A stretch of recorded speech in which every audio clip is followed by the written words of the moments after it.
अब ये किसी अभिक्रिया में इन्वॉल्व हो गया, ये किसी अभिक्रिया में इन्वॉल्व हो गया, तो पैरेलल दो रिएक्शन चलती रहेंगी साथ साथ।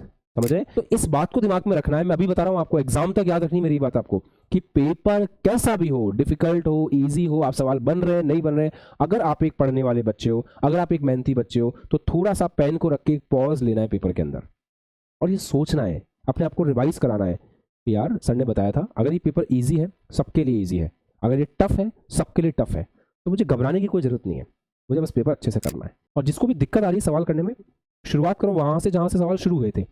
तो जहां मूल कॉन्सेप्ट में सबसे पहले मैंने आपको बताया था कि रस समीकरण मिति कैसे करते हैं। रस समीकरण मिति से सारे सवाल आज बैठ करके दोबारा करो क्लासरूम एग्जाम्पल्स, जहां अटकते हो वापस लेक्चर देखो। यार जिद होनी चाहिए ना पढ़ने की। लोग अपना क्या स्लोगन है, हैशटैग जिद कर, तो जिद होनी चाहिए सीखने की। हेलो हाँ जी बच्चों, वॉइस एकदम क्लियर आ रहा है, दिखाई एकदम साफ दे रहा है। Just raise your hands, everything is fine. Start करें, आवाज़ ठीक आ रही है? ओके चलिए, तो आई होप कि आपको मोल कॉन्सेप्ट का सोल्यूशन मिल गया था और वेक्टर की डीपीपी आपकी आज बन जाएगी। तो आज आप आराम से वेक्टर के क्वेश्चंस ट्राई कर सकते हैं। उम्मीद करता हूं कि आपने रिवीजन वगैरह करके रख लिया होगा। चलिए तो आगे बढ़ रहे हैं आज की क्लास के लिए। आज हम लोग सवालों से शुरुआत करते हैं, है ना। पर उससे पहले हम लोग बेसिकली क्या क्या सीख चुके हैं एक बार फटाफट से रिवाइज करें। तो मोल कंसेप्ट में हमें लिमिटिंग रिएजेंट का पूरा आइडिया है। लिमिटिंग रिएजेंट की फास्ट कैलकुलेशन भी हमको बहुत अच्छे से आती है, तो आप कोई टेंशन वाली बात नहीं। अब हम आगे बढ़ सकते हैं और श्रेणी क्रम और समांतर क्रम अभिक्रियाओं के बारे में पढ़ सकते हैं। तो हेडिंग लगाएं, श्रेणी क्रम तथा समांतर क्रम अभिक्रियाएं। श्रेणी क्रम तथा समांतर क्रम अभिक्रियाएं। श्रेणी क्रम तथा समांतर क्रम अभिक्रियाएं।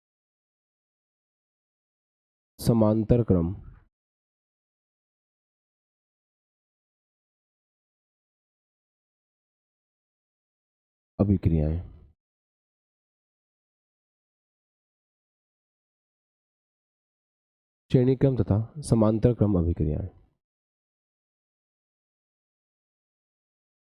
श्रेणी क्रम तथा समांतर क्रम अभिक्रियाएं।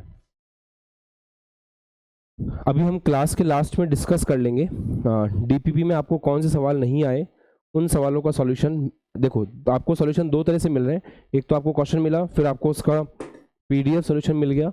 बट मैं ये उम्मीद करता हूँ कि कुछ क्वेश्चन उसको देखकर भी नहीं आए होंगे, तो लास्ट में हम देख लेंगे आपको कौन से क्वेश्चन नहीं आए, उनका वीडियो सॉल्यूशन मेरे द्वारा आपको प्रोवाइड हो जाएगा। तो इस तरह से आपकी डीपीपी सिस्टमेटिकली कंप्लीट हो जाएगी। ठीक, चलो श्रेणी क्रम और समांतर क्रम अभिक्रियाओं में सबसे पहले हम कवर करने जा रहे हैं सीरीज रिएक्शंस अर्थात श्रेणी क्रम अभिक्रियाएं। तो फर्स्ट हम कवर कर रहे हैं श्रेणी क्रम अभिक्रियाएं।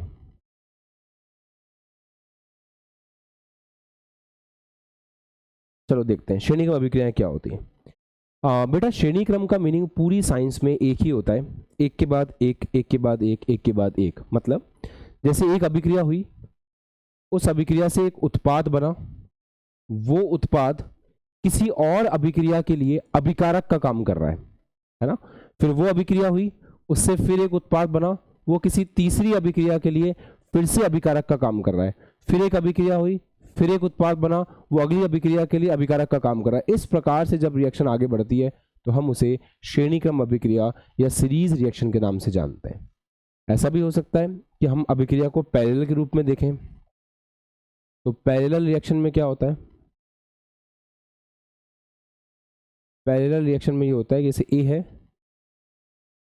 ए से बी बना, बी से सी बना।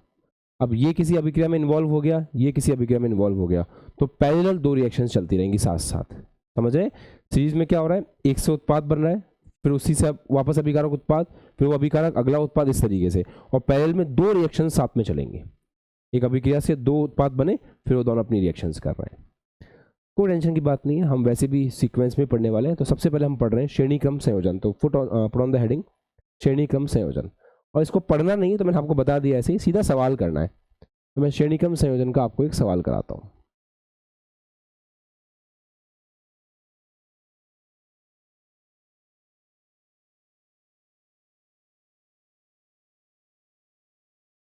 सीरीज श्रेणी क्रम संयोजन दिमाग में रहता है एक्चुअली, क्योंकि वो फिजिक्स का टॉपिक है ना। श्रेणी क्रम अभिक्रिया है एक्चुअल में।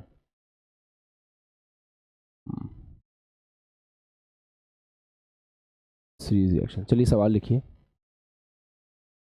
अब थोड़ा सा फास्ट फॉरवर्ड करने की आदत पड़ गई होगी आपकी सवालों को, है ना। चलो नोट करो सवाल।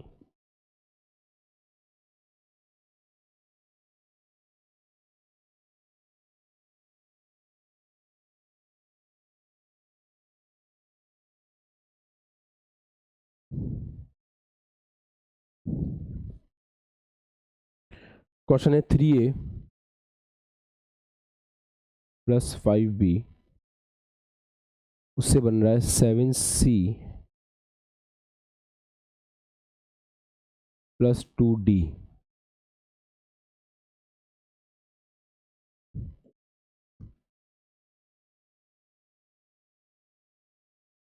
टाइम इज इक्वल टू 0 पे इसके 10 मोल थे,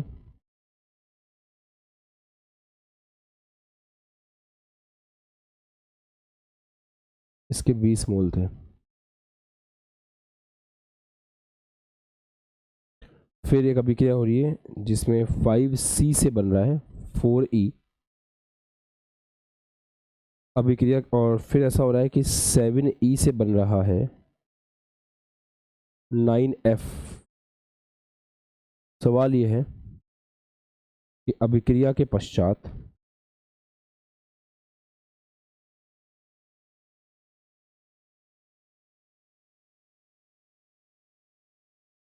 F की मोल ज्ञात करें।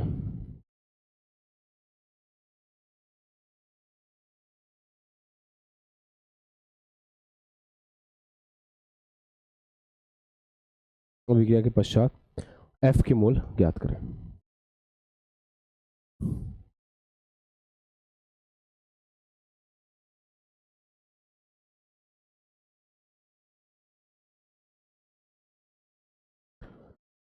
चलो देख लो आराम से, सवाल को लिख लो, आराम से देख लो।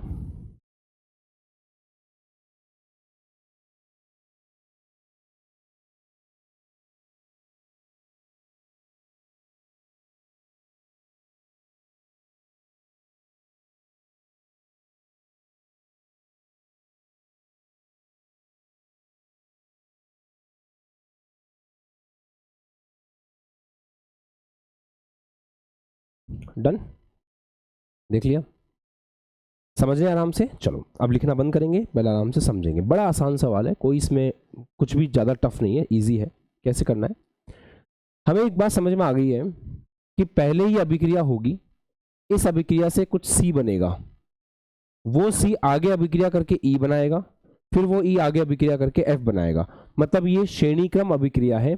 एक अभिक्रिया का जो उत्पाद है वो दूसरी अभिक्रिया के लिए अभिकारक का काम कर रहा है, फिर जो दूसरी अभिक्रिया का उत्पाद है वो तीसरी अभिक्रिया के लिए अभिकारक का काम कर रहा है। तो इस तरीके से आपकी रिएक्शन प्रोसीड करिए, हमें बिल्कुल क्लियर आइडिया है, हम कर सकते हैं सवाल। सबसे पहले इन दोनों में पहचानना पड़ेगा कि लिमिटिंग रिएजेंट कौन है। क्या हम पहचान पा रहे हैं? देखो 10/3, अब हम ओरली कर सकते हैं ना सवाल को। 10/3 होगा तो वैल्यू 3.3 आएगी, या 20/5 होगा तो वैल्यू 4 आएगी। ऑब्वियस सी बात है कि वैल्यू इसके लिए कम आ रही है, मतलब ये लिमिटिंग रिएजेंट है। तो ए यहां पर लिमिटिंग रिएजेंट है। क्या हम डायरेक्टली कर पाते हैं कि ए हमारा लिमिटिंग रिएजेंट है? ओरली करना आना चाहिए बेटा। अच्छा, अब क्या करना होता है, अब सी के मोल निकालने पड़ेंगे। तो सी के मोल कैसे निकालते हैं? सी के मोल निकालने का तरीका है, जिसके मोल निकाल रहे हैं उसका रस समीकरण मिति गुणांक गुणा जो आपका लिमिटिंग रिएजेंट है उस लिमिटिंग रिएजेंट के मोल डिवाइड बाय लिमिटिंग रिएजेंट का रस समीकरण मिति गुणांक। इतने मोल होंगे सी के।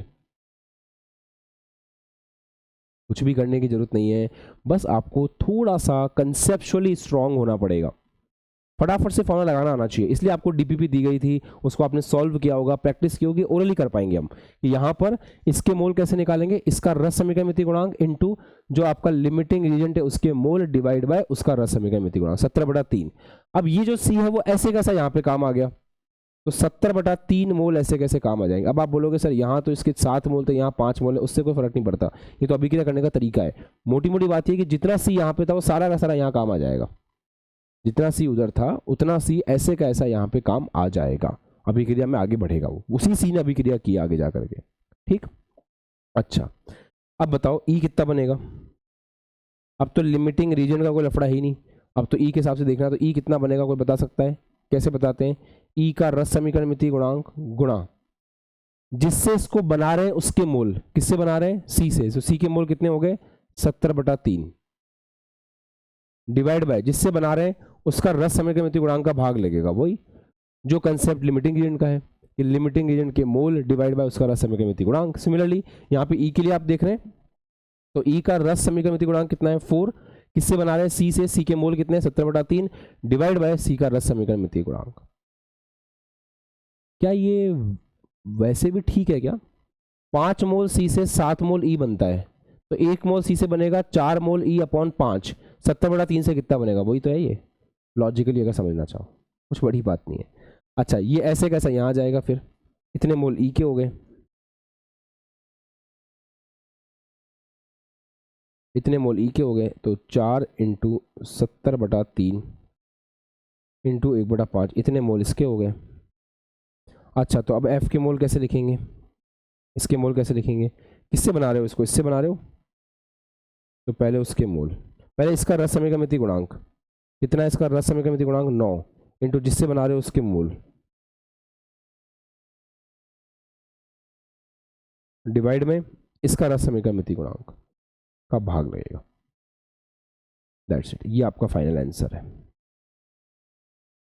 ज़्यादा कुछ पेन जलाने की इसमें रिक्वायरमेंट होती नहीं है, बहुत सिस्टमेटिकली भी आप कर सकते हो। और हाँ इसका मैंने आपको बताया ना कि हम कैसे कर रहे हैं, तो इसको एक अलग तरीके से और देख सकते हैं कि 5 मोल सी से, यह अभिक्रिया ये बताना चाहती है कि 5 मोल सी से 4 मोल ई बनता है, ये इसने रस समीकरण मिति बता दी अपन को, एक तरह से ये लिख के दिया मतलब रस समीकरण मिति बता दी। अब हम क्या बोल सकते हैं कि 1 मोल सी से कितना बनेगा,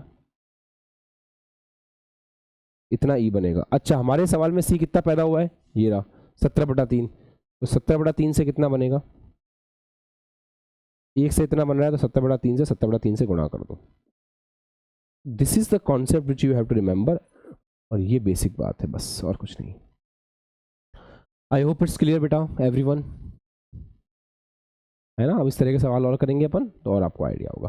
प्रैक्टिस करो, साइंस अपने आप में अलग चीज़ है, science is not a joke. जो बच्चे साइंस को मजाक में लेते हैं वो बाद में उनका खुद का मजाक बन जाता है, तो जस्ट बी रेडी, जो आप पढ़ रहे हो उसका आपको पूरा आइडिया होना चाहिए। चलो ठीक है, अगला सवाल दूं, रेडी, कोई दिक्कत है किसी को, डाउट है तो एक बार हाथ ऊपर करो, ठीक है पूछ लेते हैं एक बार डाउट क्या क्या है। हाँ बेटा बताओ।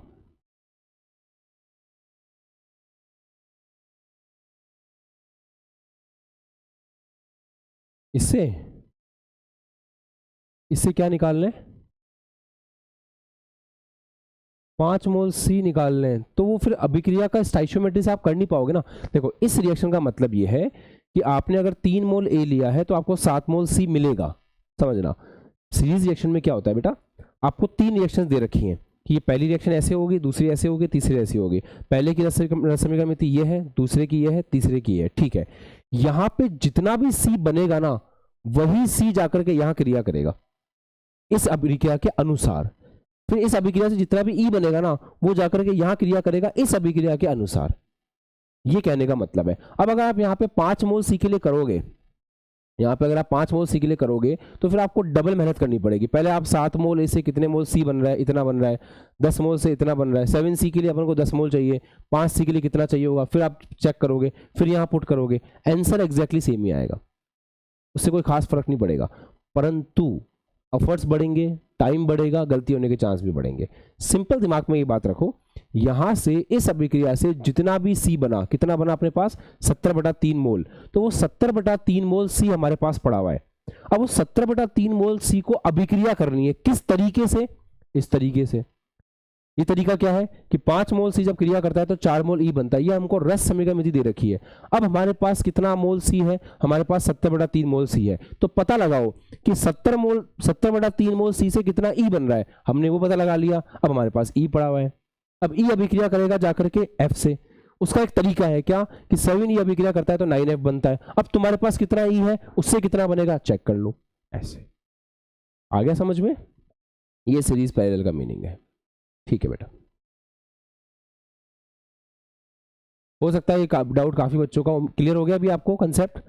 सवाल करते हैं, सवाल करने से बहुत सारी चीजें और निकल करके आएंगी, पर उससे पहले हम इस सवाल को एक और तरीके से करने की भी कोशिश कर सकते हैं, वो डायरेक्ट मेथड होता है सवाल करने का, तो उससे मैं आपको सिखाऊंगा, अब सिखाऊंगा ना। नेक्स्ट सवाल नोट करो।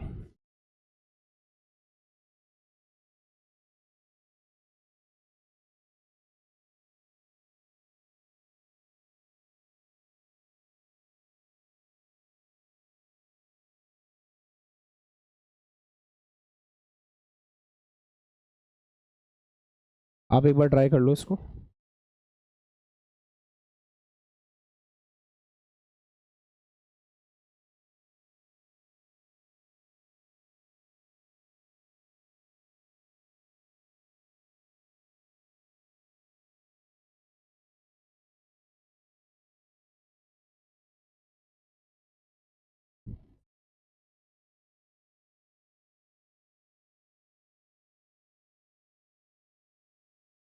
एफ के मोल कितने होंगे ये बताना है। आप आराम से ट्राई कर लो, फिर मैं कराता हूँ। इसमें कोई टेंशन है ही नहीं, एक ही बंदा है, लिमिटिंग रीजन निकालने की जरूरत नहीं है, इससे ये कितना बना फ्री है, फिर ये ऐसा कनेक्ट करना है, फिर हम इसको भी फास्ट करना सीख लेंगे।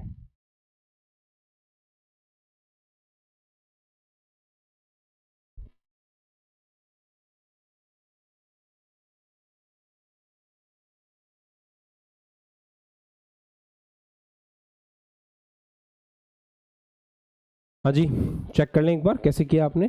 स्टार्ट करते हैं। देखो, सबसे पहले आपने बी के मोल निकाले होंगे ना। बी के मोल कैसे निकलेंगे? बी का रस समीकरण मिति गुणांक जिससे बना रहे हो उसके मोल डिवाइड बाय जिससे बना रहे हो उसका रस समीकरण मिति गुणांक। क्या हमने ऐसे ही किया था? Perfect, right. अच्छा, अब सी के मोल चाहिए, तो अब ये समझना पड़ेगा कि यहां से बी के जितने भी मोल आए वो ऐसे कैसे यहां चले जाएंगे और उससे सी बनेगा। तो सी के मोल कैसे आएंगे? सी का रस समीकरण मिति गुणांक गुणा जिससे बना रहे हो उसके मोल, तो बी के मोल तो ये रहे, ये आ जाएंगे, इनटू जिससे बना रहे हो उसके रस समीकरण मिति गुणांक का भाग लगेगा, ये लो ऐसे, ठीक। अब ये जो मोल बने हैं सी के वो ऐसे कैसे यहां चले जाएंगे, तो अब डी के मोल कितने होंगे? डी के मोल चाहिए, तो डी का रस समीकरण मिति गुणांक गुणा जिससे बना रहे हो उसके मोल, तो ये वाले मोल आ जाएंगे ऐसे कैसे, ये ऐसे कैसे यहाँ आ जाएगा, इनटू जिससे बना रहे हो उसका रस समीकरण मिति गुणांक का भाग लगेगा, ये लो। अच्छा, एफ के मोल कैसे आएंगे? एफ का रस समीकरण मिति गुणांक गुणा जिससे बना रहे हो उसके मोल, ये रहा डी, ये मोल ऐसे कैसे यहाँ काम आ जाएंगे, तो जिससे बना रहे हो उसके मोल,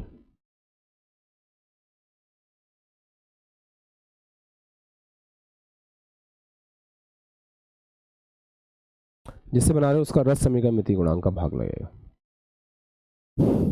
ऐसे एक लॉन्ग एक्सप्रेशन आएगा जिसके अकॉर्डिंगली आप कर पाओगे।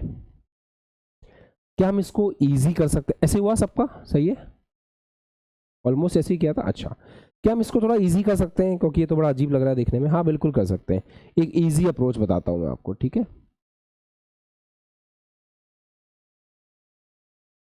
कि हाँ, अगर आप उस अप्रोच को फॉलो करेंगे तो आप बड़े आराम से बना पाएंगे, कोई दिक्कत नहीं होगी। वो इजी अप्रोच क्या है? सबसे पहले आप ये देखें कि बी के कितने मोल बन रहे हैं, तो बी के मोल कितने बन रहे हैं? बी का रस समीकरण मिति गुणांक इंटू बी को जिससे बना रहे हैं उसके मोल कितने हैं 10 डिवाइड बाय उसका रस समीकरण मिति गुणांक 5, ये बी के मोल आ गए। बस इसके बाद ऐसे कर सकते हैं, बी से सी बन रहा है, तो सी कितना बन रहा है 3, बी कितना था 4, 3/4।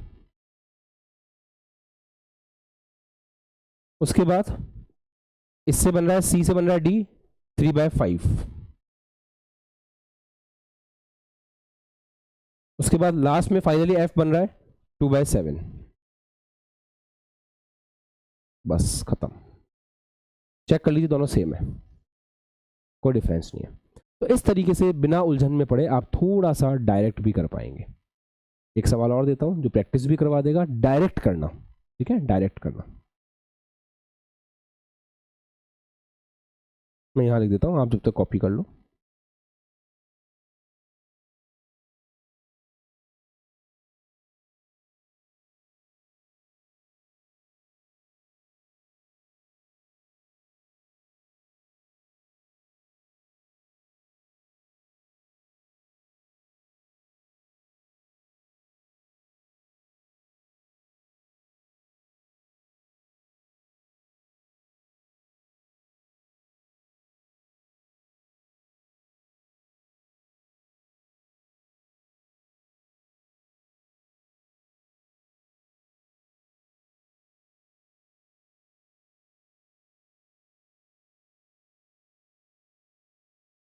चलिए फिनिश इट अप,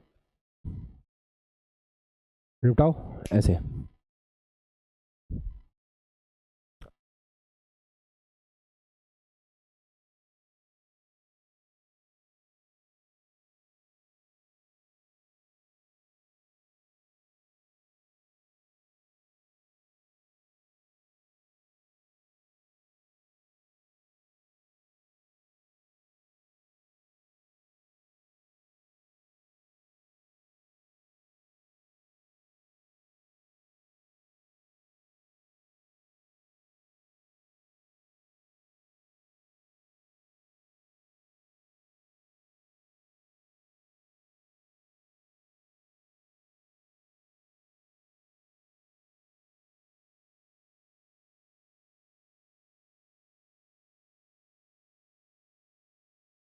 बनाए, बी के मोल कितने बनेंगे पहले वो चेक करेंगे। तो बी के मोल बनेंगे, बी का रस समीकरण मिति गुणांक 5, इससे बन रहा है उसके मोल डिवाइड बाय उसका रस समीकरण मिति गुणांक, ये हो गए बी के मोल। बस इसके बाद बी से सी बन रहा है 9/7,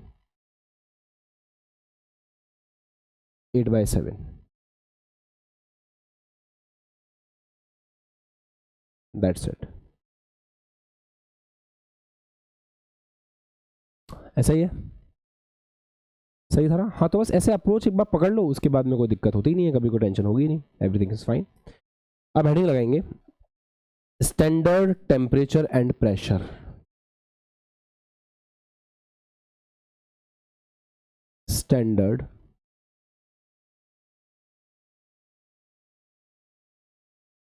टेम्परेचर एंड प्रेशर।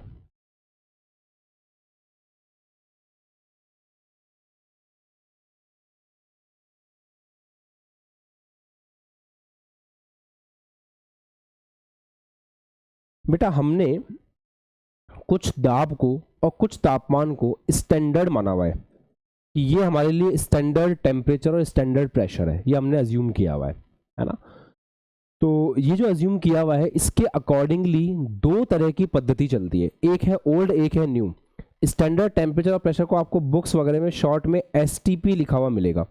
तो एसटीपी में दो तरह के वेरिएंट्स हैं, एक है ओल्ड वेरिएंट, मतलब पहले के टाइम में क्या मानते थे, और एक उसका रिवाइज वेरिएंट भी आ गया है, न्यू वेरिएंट। अभी भी कुछ बुक्स न्यू को फॉलो करती हैं, कुछ बुक्स पुरानी हैं तो वो ओल्ड को फॉलो करती हैं। हम आपको दोनों बता रहे हैं, दिमाग में रखिएगा और दोनों को लेके चलिएगा, ठीक है? जब आप बात करते हैं ओल्ड मेथड की, पुराने मेथड की, तो जब प्रेशर होता है 1 एटमॉस्फेरिक, प्रेशर की यूनिट होती है एटमॉस्फेरिक, आप बाद में इसको अच्छे से फिजिक्स केमिस्ट्री में पढ़ेंगे कि एटमॉस्फेरिक का मीनिंग क्या है वगैरह वगैरह, पर प्रेशर की यूनिट होती है 1 एटमॉस्फेरिक। तो 1 एटमॉस्फेरिक जो अपने प्रेशर लेके चलते हैं और टेम्परेचर लेके चलते हैं 273 केल्विन। तो 1 एटमॉस्फेरिक प्रेशर और टेम्परेचर लेके चलते हैं 273 केल्विन, तो फिर इसे ओल्ड मेथड कहा जाता है। ये एसटीपी का ओल्ड कन्वेंशन है। नया कन्वेंशन क्या है? नए कन्वेंशन में प्रेशर को लेके चलते हैं 1 बार, बार भी प्रेशर की एक यूनिट है, और टेम्परेचर वही सेम है 273 केल्विन। तो टेम्परेचर को हम वही लेके चलते हैं 273 केल्विन, बस बार का फर्क है। यहाँ पे प्रेशर आपका 1 बार है और यहाँ पे प्रेशर आपका 1 एटमॉस्फेरिक होता है। डन है? अब एक फॉर्मूला होता है PV is equal to NRT, जो आप अभी नहीं पढ़ोगे, गैस इक्वेशन में पढ़ोगे बाद में। इस फॉर्मूले में अगर अपन गैस के नंबर ऑफ मोल्स 1 रखें अभी दिमाग में लोड मत डालना बिल्कुल भी, जो बात बस काम की आ रही है वो सुनना। अगर हम गैस का मोल 1 रखें, प्रेशर को यहाँ पे 1 एटमॉस्फेरिक रखें, टेम्परेचर को यहाँ पे 273 केल्विन रखें, ये कांस्टेंट होता है जिसको बोलते हैं गैस कांस्टेंट, गैस नियतांक। इसकी कुछ वैल्यूज फिक्स होती हैं। अगर इस वैल्यू फिक्स को अपन यहाँ पे पुट करें तो हमें एक आयतन निकल करके आता है, V का मान निकल करके आता है। वापस से ओल्ड मेथड में प्रेशर को 1 एटमॉस्फेरिक कहते हैं, टेम्परेचर को 273 केल्विन ले रहे हैं। PV is equal to NRT की एक फॉर्मूला होता है। PV is equal to NRT के फॉर्मूले में अगर P की जगह हम 1 एटमॉस्फेरिक रखें, टेम्परेचर की जगह हम 273 केल्विन रखते हैं, और R का मान होता है, R गैस कांस्टेंट, उसकी कुछ वैल्यू होती है, जैसे 0.0821 मान लो अपन ने ये वैल्यू रखी, ये वैल्यू होती है इसकी। तो इस वैल्यू को जब पुट करते हैं तो वॉल्यूम निकल करके आता है 1 मोल गैस का, और 1 मोल गैस का वॉल्यूम निकल के आता है 22.4 लीटर।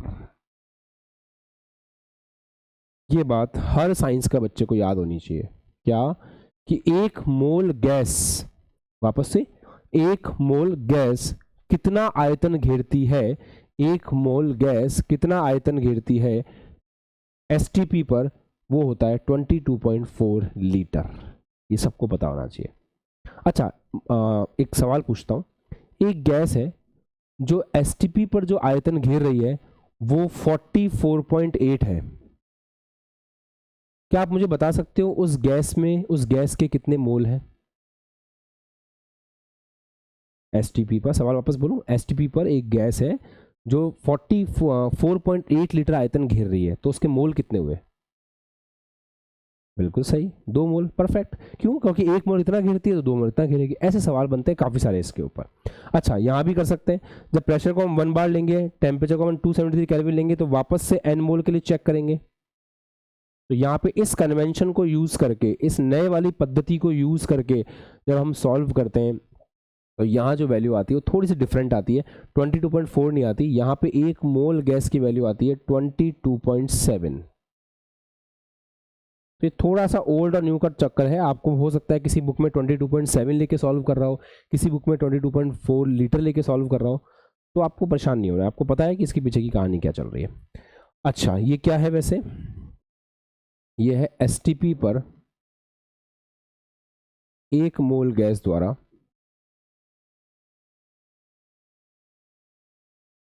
घेरा गया आयतन। ये एसटीपी पर 1 मोल गैस द्वारा घेरा गया आयतन। चलिए अब इसको बढ़िया से लिख लीजिए, मेक अ नोट प्रॉपर्ली।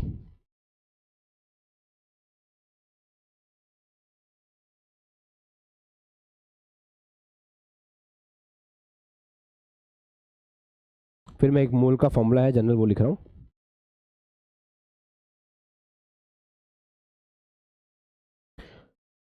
जितना आयतन घेरा जा रहा है उसको डिवाइड कर दो 22.4 से, मोल्स निकल के आ जाएंगे।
ये भी तो पॉसिबिलिटी है कि कभी हम 22.4 लीटर में सॉल्व करें ही ना, हम तो इसको ऐसे लेके चलें कि आप एमएल में सॉल्व करो, चलेगा। लीटर को एमएल में कन्वर्ट कर लो तो 22.4 लीटर है। एमएल में कन्वर्ट करोगे तो 22.4 को 1000 से मल्टीप्लाई करोगे, 1000 से मल्टीप्लाई करते ही 22400 ml ये आ गया। तो आप इसकी जगह फॉर्मूला ऐसे भी यूज़ कर सकते हो।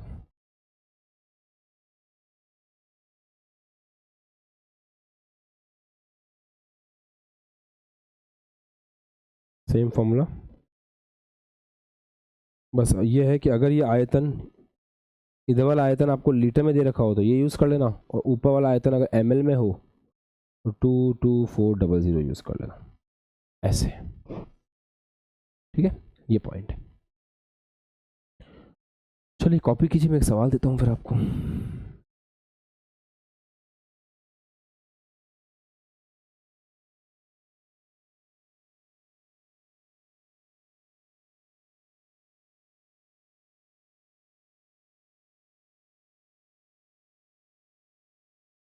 नोट करेंगे।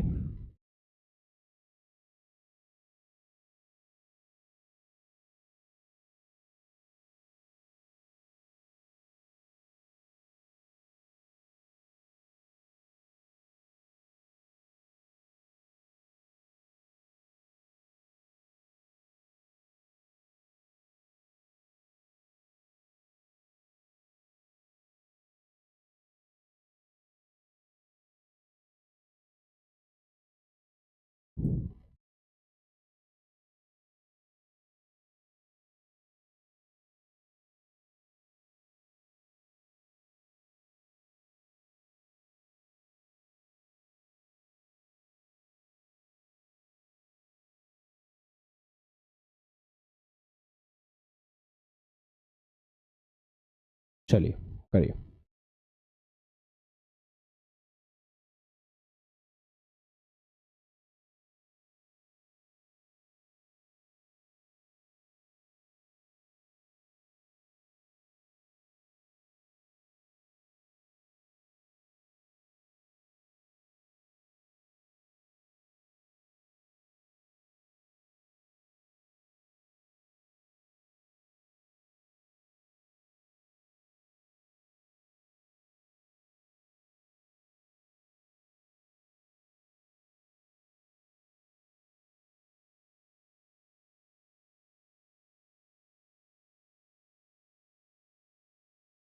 चलिए सवाल करें।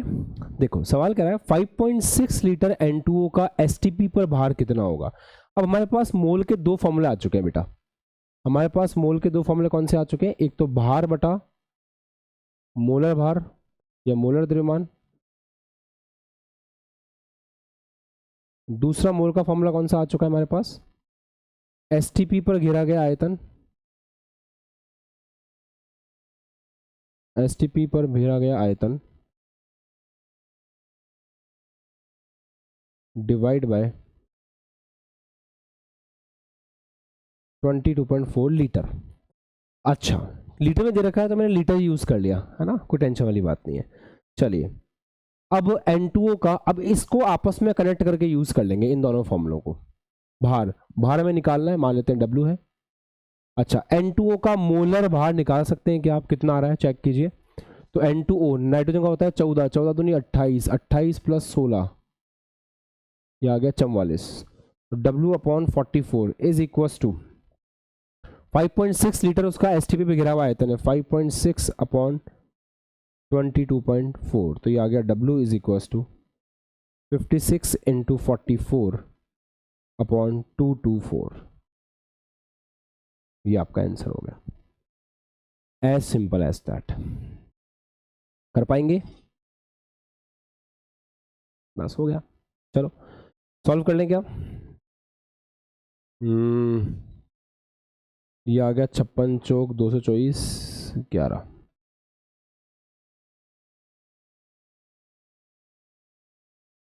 तो आपकी शीट के अंदर भी कुछ सवाल इस तरीके के होंगे जो आपसे नहीं बन रहे होंगे, आप समझ ही नहीं पा रहे होगे ये 22.4 कहाँ से आया, तो अब आप वो सवाल कर सकते हो। ऐसा होगा, मतलब जब मैं आपको शीट दूंगा या कोई आपको DPP दूंगा तो उसमें ये मत मान के चलना कि सर कुछ सवाल आउट ऑफ द बॉक्स नहीं जाएंगे। क्या जाएंगे, डेफिनेटली जाएंगे। हो सकता है कि वो कंसेप्ट आपने नहीं पढ़ा हो या थोड़ा लेट पढ़ोगे तो चलता है, उस पर गोला बना के रख लिया करो। जैसे कुछ नया सीखो, आज वापस ट्राई करना, तो आज आप जब उन सवालों को करोगे ना तुरंत आपसे बन जाएंगे। ठीक है, तो ये थ्रू आउट द प्रैक्टिस रहेगी। देखो आप एक बात ध्यान रखो, आप जेई की पढ़ाई कर रहे हो, आपके अंदर सरप्राइज एलिमेंट हमेशा रहना चाहिए। हमेशा सरप्राइजेस मिलते हैं जेई की प्रिपरेशन में। कभी मैं टेस्ट में यहाँ पे सरप्राइज दूंगा, टेस्ट कभी बहुत इजी हो जाएगा, कभी एवरेज होगा, कभी ऐसा टफ होगा तुमसे पेन भी नहीं हिलेगा। तो जेई का मतलब होता है सरप्राइज। पर एक चीज बताता हूँ, पेपर कैसा भी आए, इजी आए, टफ आए, मीडियम आए, पढ़ने वाले बच्चे को इससे कोई फर्क नहीं पड़ता। कारण बताऊं, अगर पेपर आसान आया तो पढ़ने वाला बच्चा, मान लो 720 नंबर का पेपर आया, नीट का एग्जाम्पल देते हैं, अगर पेपर आसान आया तो सब बच्चों के नंबर किस आएंगे, 700, 680, 670 पढ़ने वाले बच्चों के। तो रैंक कैसे डिसाइड होगी, 700 नंबर से, 680 से, 670 से। अगर पेपर बहुत टफ आ गया, एक्सट्रीमली टफ, मान लो सबसे ज़्यादा पढ़ने वाले बच्चे के 500 नंबर आए, तो नंबर किस रेंज में आएंगे फिर, 500, 480, 470। फर्स्ट रैंक किस पे आएगी, 500 पे, सेकंड किस पे आएगी, 480 पे। ऐसे ही होगा।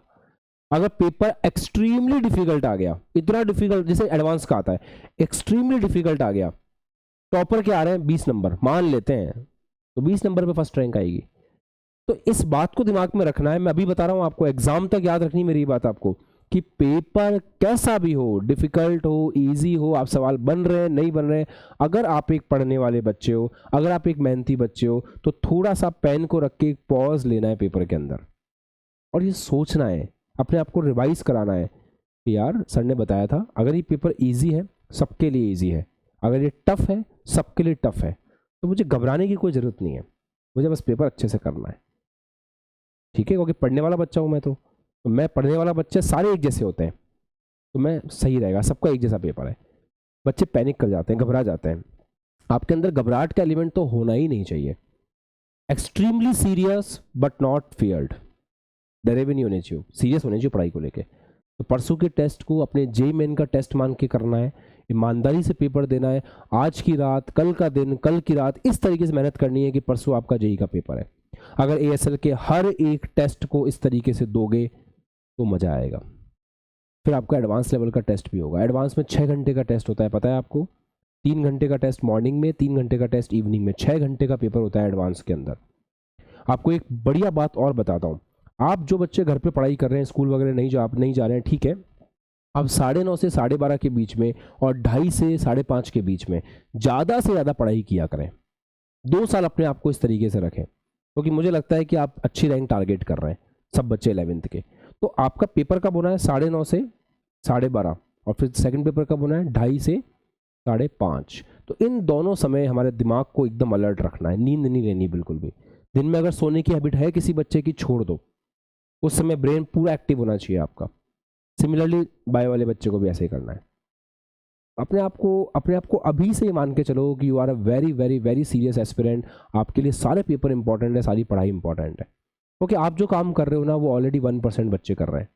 अच्छा, कुछ बच्चे कहते हैं सर कंपटीशन है, कंपटीशन है, कंपटीशन है। मैं आपको एक गारंटी से एक बात बताता हूँ, कोई भी कंपटीशन नहीं है।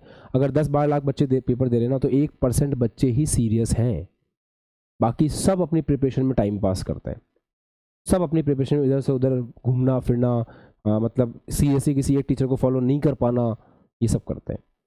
आज इसका कंटेंट देख लिया, कल उसका देख लिया, कल ये कर लिया, कल वो कर लिया, अपनी टीचर की बात नहीं मानी। 1% बच्चा सीरियसली पढ़ाई करता है, और यकीन करो इतनी तो IITs में सीटें हैं। और मुझे बताते हुए बेहद खुशी हो रही है। आपको पता है 3 तरह के अच्छे अच्छे कॉलेजेस हैं, IITs, NITs एंड IIITs। हम ये नहीं कह सकते कि तीनों में से कौन बेस्ट है, बिकॉज कुछ IITs से कुछ NITs बेटर हैं, तो हम ऐसे नहीं बोल सकते कि तीनों में से कौन सा बेस्ट है। बट यस, यहाँ पे जो बच्चे इस बार एग्जाम दे रहे थे उनको IIITs मिल रही हैं, NITs मिल रही हैं, IITs मिल रही हैं। अभी काउंसलिंग स्टार्ट हो गई है, जोसा की काउंसलिंग, तो जैसे ही उनका कॉलेज सेलेक्ट होगा, एक मेरे सामने भी आया था, एक बच्चे को IIT ऊना मिला है, IIIT ऊना, बहुत अच्छा कॉलेज है, 85% उसका प्लेसमेंट सेक्शन है ना? मतलब अच्छा कॉलेज है। और जब बच्चे ऐसे अच्छे कॉलेज में जाते हैं तो हमें भी खुशी होती है। ड्रॉपर बच्चा था वो। इस तरह से मैं चाहता हूँ कि आप सब लोग जो 2 साल अच्छी मेहनत कर रहे हो ना, आप बहुत अच्छे अच्छे कॉलेजेस में जाओगे। CS ब्रांच मिल रही है, ये बता दूँ मैं आपको, CS ब्रांच मिल रही है उस बच्चे को। और कंप्यूटर साइंस का करियर कितना अच्छा हो तो आपको पता ही है। पूरा पूरा करियर ही, अब मतलब आई टीम का करियर हमेशा ब्लूम में रहता है, हमेशा हमेशा एक कह सकते हैं ना कि बेहतरीन करियर है वहाँ पे। ऐसा क्यों है? क्योंकि AI, artificial intelligence, data science, ये सब कुछ वैसे ही इतने बूम पे चल रहा है। हम पढ़ किससे, हम कंप्यूटर से तो पढ़ाई कर रहे हैं, ये सब क्या है, ये सब कंप्यूटर ही तो है। तो मेहनत करो, आप 2 साल बाद बहुत अच्छे कॉलेज में होगे। अपने आप पे विश्वास रखो, ट्रस्ट रखो खुद के ऊपर। और इसी ट्रस्ट के साथ एक सवाल करते हैं, चलो।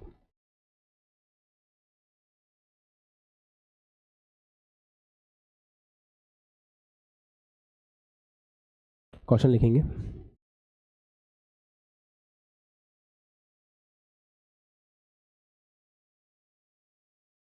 यदि 900 ml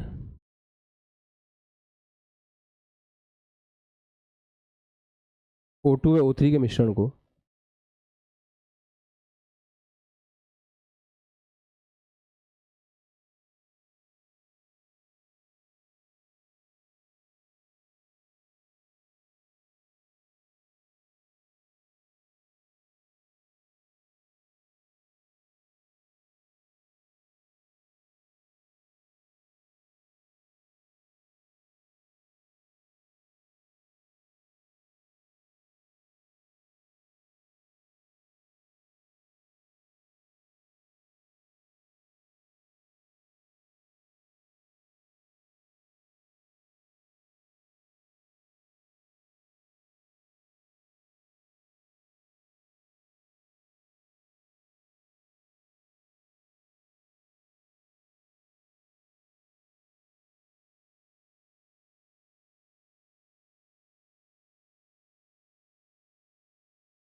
ट्राई करो,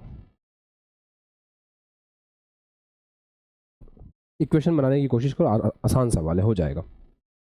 फिर मैं बीच बीच में कुछ हिंट्स भी दूंगा आपको, आप पहले ट्राई करो।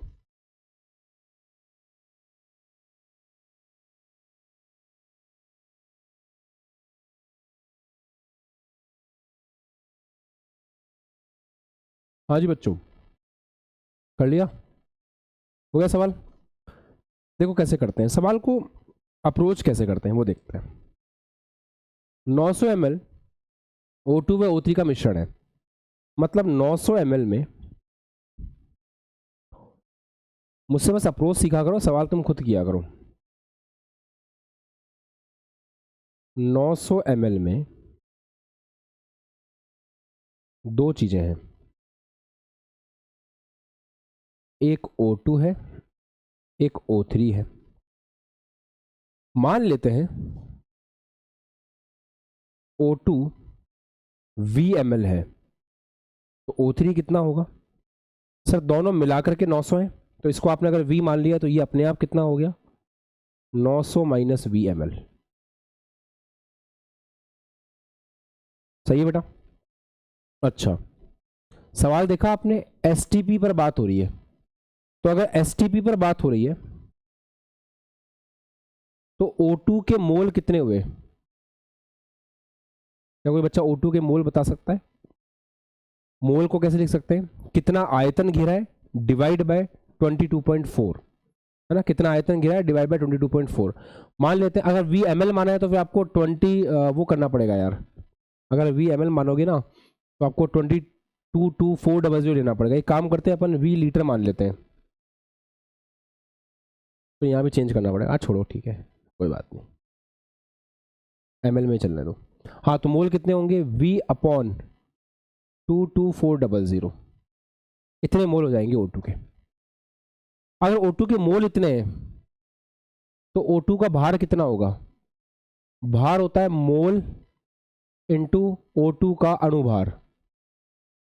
मोल कितने? V/22400, अणुभार O2 का कितना होगा? थोड़ा तो नहीं, 32, हो गया 32। कोई बच्चा कंफ्यूज तो नहीं हो रहा? मोल का फॉर्मूला क्या होता है? भार बटा अणुभार, तो यहां से भार कितना होगा? मोल इंटू अणुभार। और ये कैसे लिखा? ये जो अभी सीखा था उससे लिखा, आयतन कितना गिरा है अपॉन 22400, ये आ गया वेट ऑफ ऑक्सीजन। ऐसे ही O3 के मोल कितने होंगे? O3 का आयतन कितना है? 900 माइनस V अपॉन 22400। सही है। यहां से O3 का भार कैसे लिखोगे? O3 का भार, O3 के मोल इंटू O3 का अणुभार। हाँ O3 के मोल कितने? ये रे,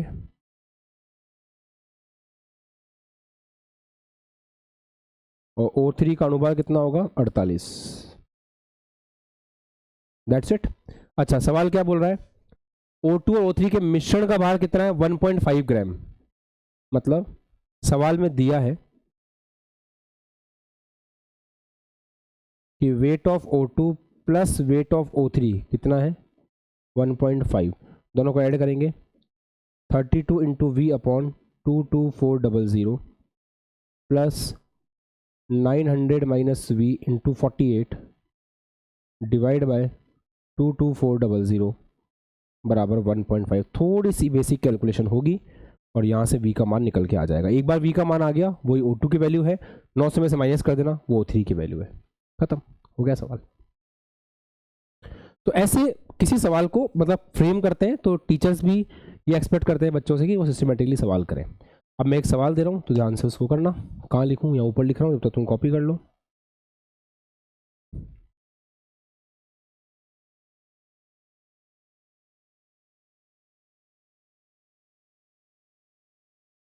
हम्म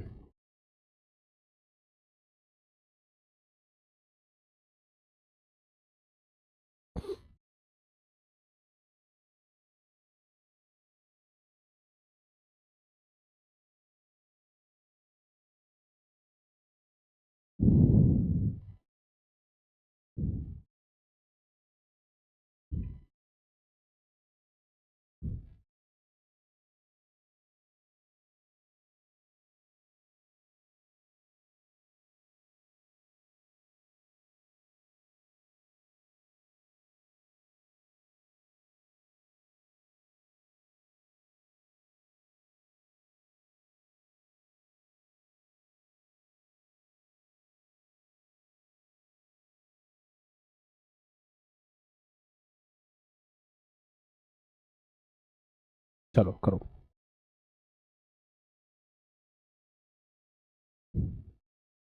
कीजिए, अच्छे से करना, मस्त सवाल है।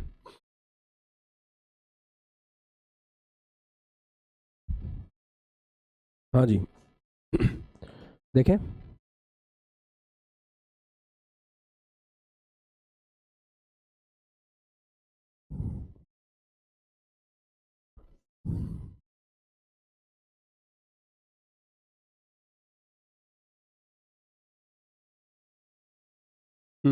तो हमने ऐसे किया है क्या, mole is equals to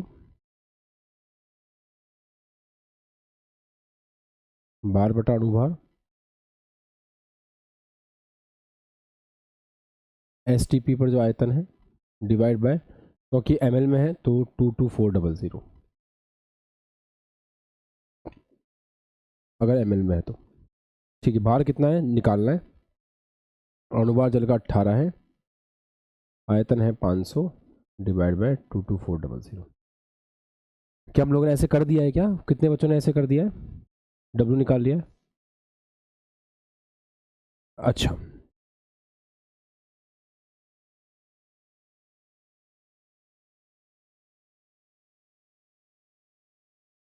this is a wrong approach. Y,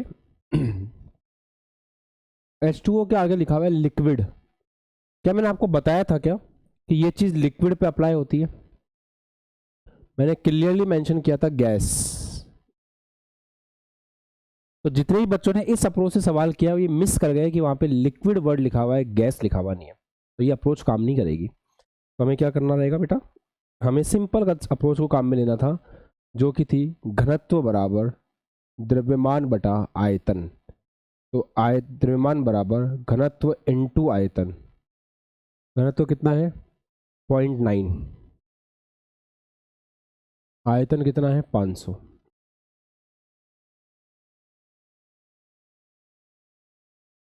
450 gram, that's it. तो केमिस्ट्री के सवालों में बात ध्यान रखनी होती है,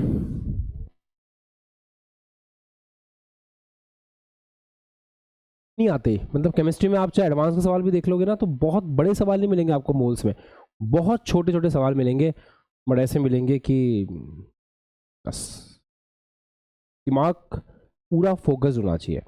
चैप्टर नंबर 1 तो फिर भी आसान है, अभी जब आप एटॉमिक स्ट्रक्चर स्टार्ट करेंगे ना उसमें बहुत अलर्ट रहना पड़ेगा, बहुत छोटी छोटी बारीकियां आती हैं उसके अंदर। चलिए इसी बारीकी का ध्यान रखते हुए एक सवाल और देता हूँ, उसको कीजिएगा।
चलिए करिए।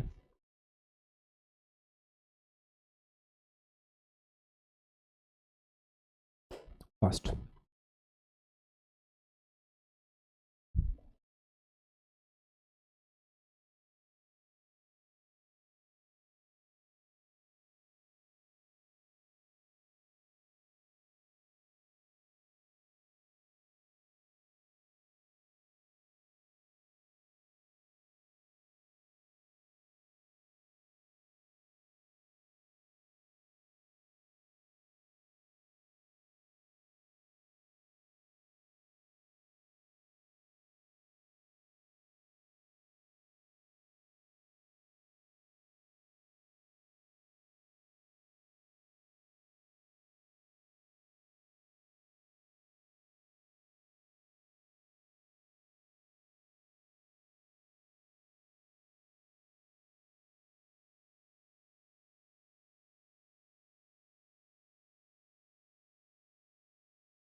तो देखते हैं सवाल में मतलब होने चाहिए इस तरह के सवाल, सबसे होने चाहिए। एक्चुअली इसमें लैंग्वेज मैटर करती है। सवाल को जब देखते हैं ना तो सबसे पहले ये समझना पड़ता है कि सवाल कह रहा है यदि F के अधिकतम मोल 5 है तो A और B में से B आधिक्य में हो तो A के प्रारंभिक मोल कितने। गजब सवाल है ना। चलो करते हैं।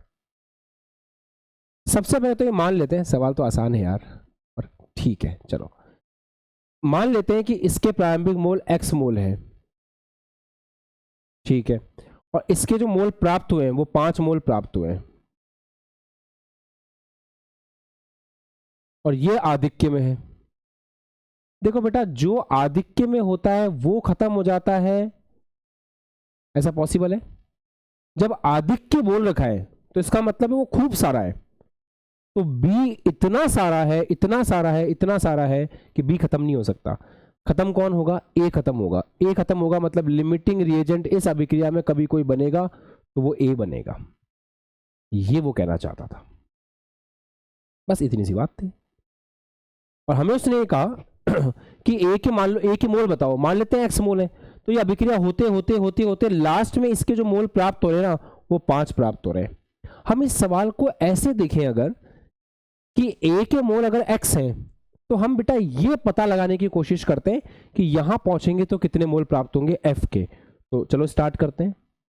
और ये समझ में आ गया सबको कि लिमिटिंग रिएजेंट A है हमारा। ये सर ने कैसे बताया? निशी, लिमिटिंग रिएजेंट समझ में आ गया बेटा आपको? निशी शुक्ला, ठीक है। तो देखो कैसे कर रहे हैं अपन। अब अपन को पता है कि C से सब कुछ हो रहा है, C यहां पे जाएगा, ई यहाँ पे जाएगा। तो देखो सी के मोल कितने बनेंगे, 7 इंटू x/2, ये हो गए ए के मोल, सॉरी ये हो गया सी के मोल, इतना सी बनेगा। फिर ये सी से ई बन रहा है 7/5, फिर इस ई से एफ बन रहा है 5/2। ये वैल्यू हमको सवाल ने कितनी दे रखी है, ये वैल्यू सवाल ने हमको 5 मोल दे रखी है। अब यहां से बस x निकालना है, हो गया, इतना सा सवाल है और कुछ भी नहीं करना था, बस बहुत बेसिक सवाल था ये। Okay guys, everyone clear? ठीक है, सीख लो, कोई दिक्कत नहीं है, अभी तो आप प्रैक्टिस ही कर रहे हो ना, अभी आप बस प्रैक्टिस ही कर रहे हो। अब हम बढ़िया सवाल करते हैं, बढ़िया सवाल, चलिए लिख लो इसको आराम से।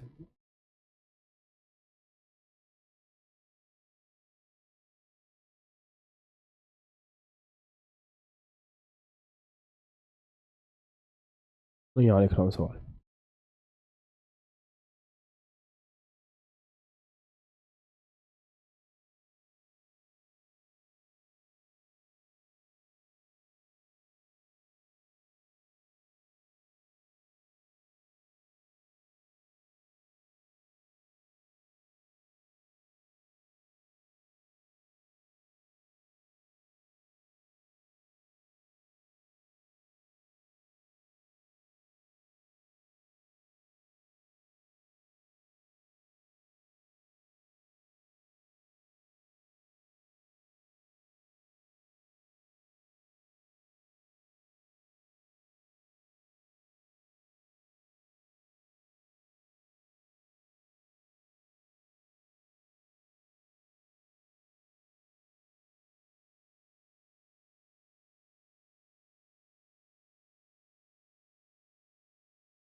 सवाल है कि अगर 12 ग्राम कार्बन को 20 ग्राम ऑक्सीजन के साथ मिलाकर जलाया जाए तो बताइए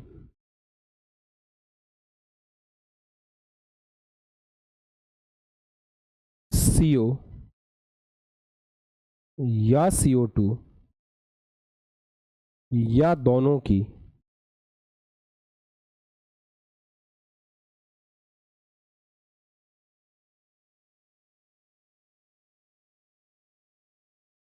कितनी मात्रा प्राप्त होगी?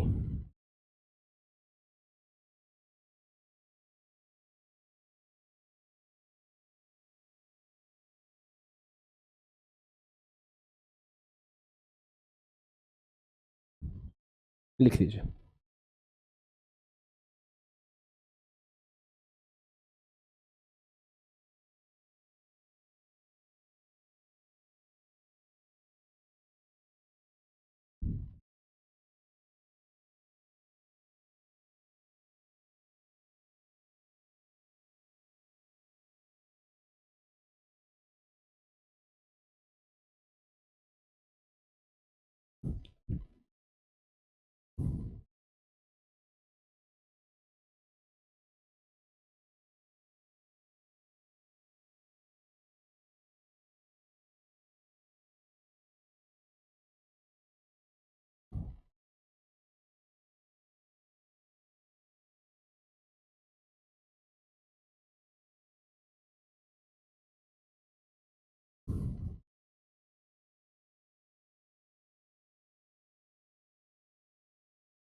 अब आपको ध्यान से बस बोर्ड की तरफ देखना है, जो भी आप कर रहे हैं क्वेश्चन लिख करके करना बंद कर दीजिए, सारा फोकस यहाँ पे है ना।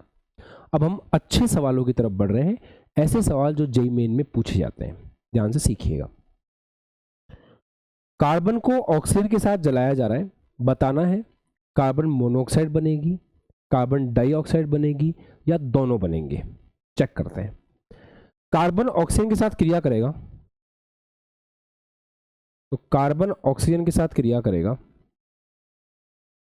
तो कार्बन मोनोऑक्साइड बनाएगा ऐसे, ये रिएक्शन होगी।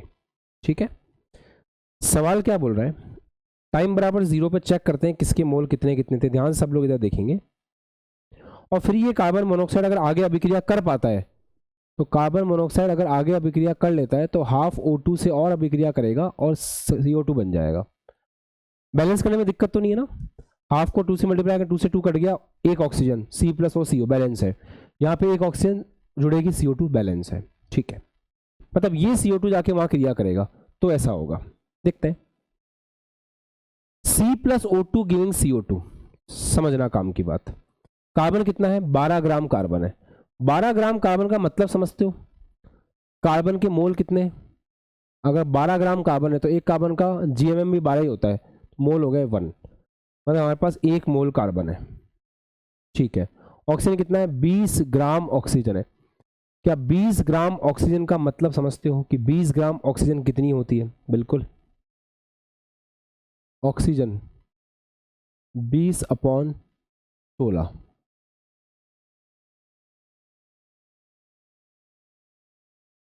ये आपके पास है इस प्रकार से। हाँ एक बात समझना, O2 दिया है क्या अपन को, हाँ O2 लिया है ना, 32 आ जाएगा। O2 दिया है 5/8, ये लीजिए। तो प्रारंभ में ध्यान सीखना बेटा, प्रारंभ में हमारे पास कार्बन कितना है 1 मोल, ऑक्सीजन कितना है 5/8 मोल, सिंपल। टाइम बराबर 0 का मतलब क्या होता है सर, टाइम बराबर 0 का मतलब होता है प्रारंभ, जब रिएक्शन स्टार्ट नहीं हुई है, इसका मतलब होता है प्रारंभ।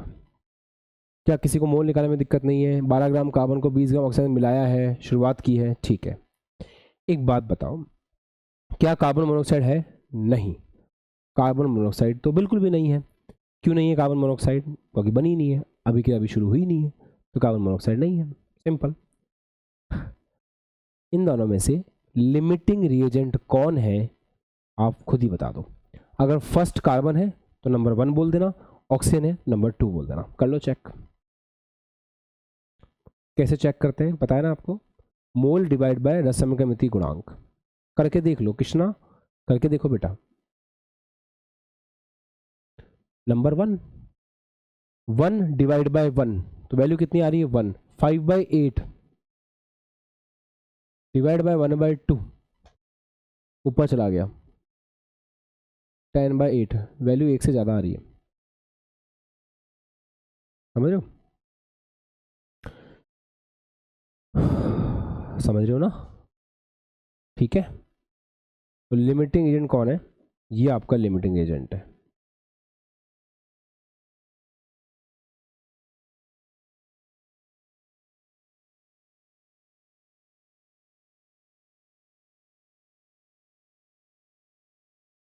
तुम्हारे दिमाग की आवश्यकता होगी मेरे को थोड़ी सी, जो तुम्हारा ब्रेन है ना उसको अच्छे से यूज करना है इस सवाल में। अब ये बताओ, जब अभिक्रिया में लिमिटिंग रिएजेंट आपका कार्बन है, तो लिमिटिंग रिएजेंट का मतलब क्या होता है, लिमिटिंग रिएजेंट का मतलब होता है जो पूरी तरह से खत्म हो जाए, उसे लिमिटिंग रिएजेंट कहते हैं। तो जब अभिक्रिया हो जाएगी, मतलब टाइम बराबर T, जब अभिक्रिया संपूर्ण हो जाएगी तो ये 1 से 0 हो जाएगा, ऐसा है। ये कितना बचेगा, 5/8 तो पहले था, उसमें से माइनस करो, क्या सिखाया मैंने, इसका रस समीकरण गुणांक इनटू जो लिमिटिंग एजेंट है उसके मोल डिवाइड बाय लिमिटिंग एजेंट का रस समीकरण गुणांक, तो ये कितना बचा 5/8 माइनस 1/2,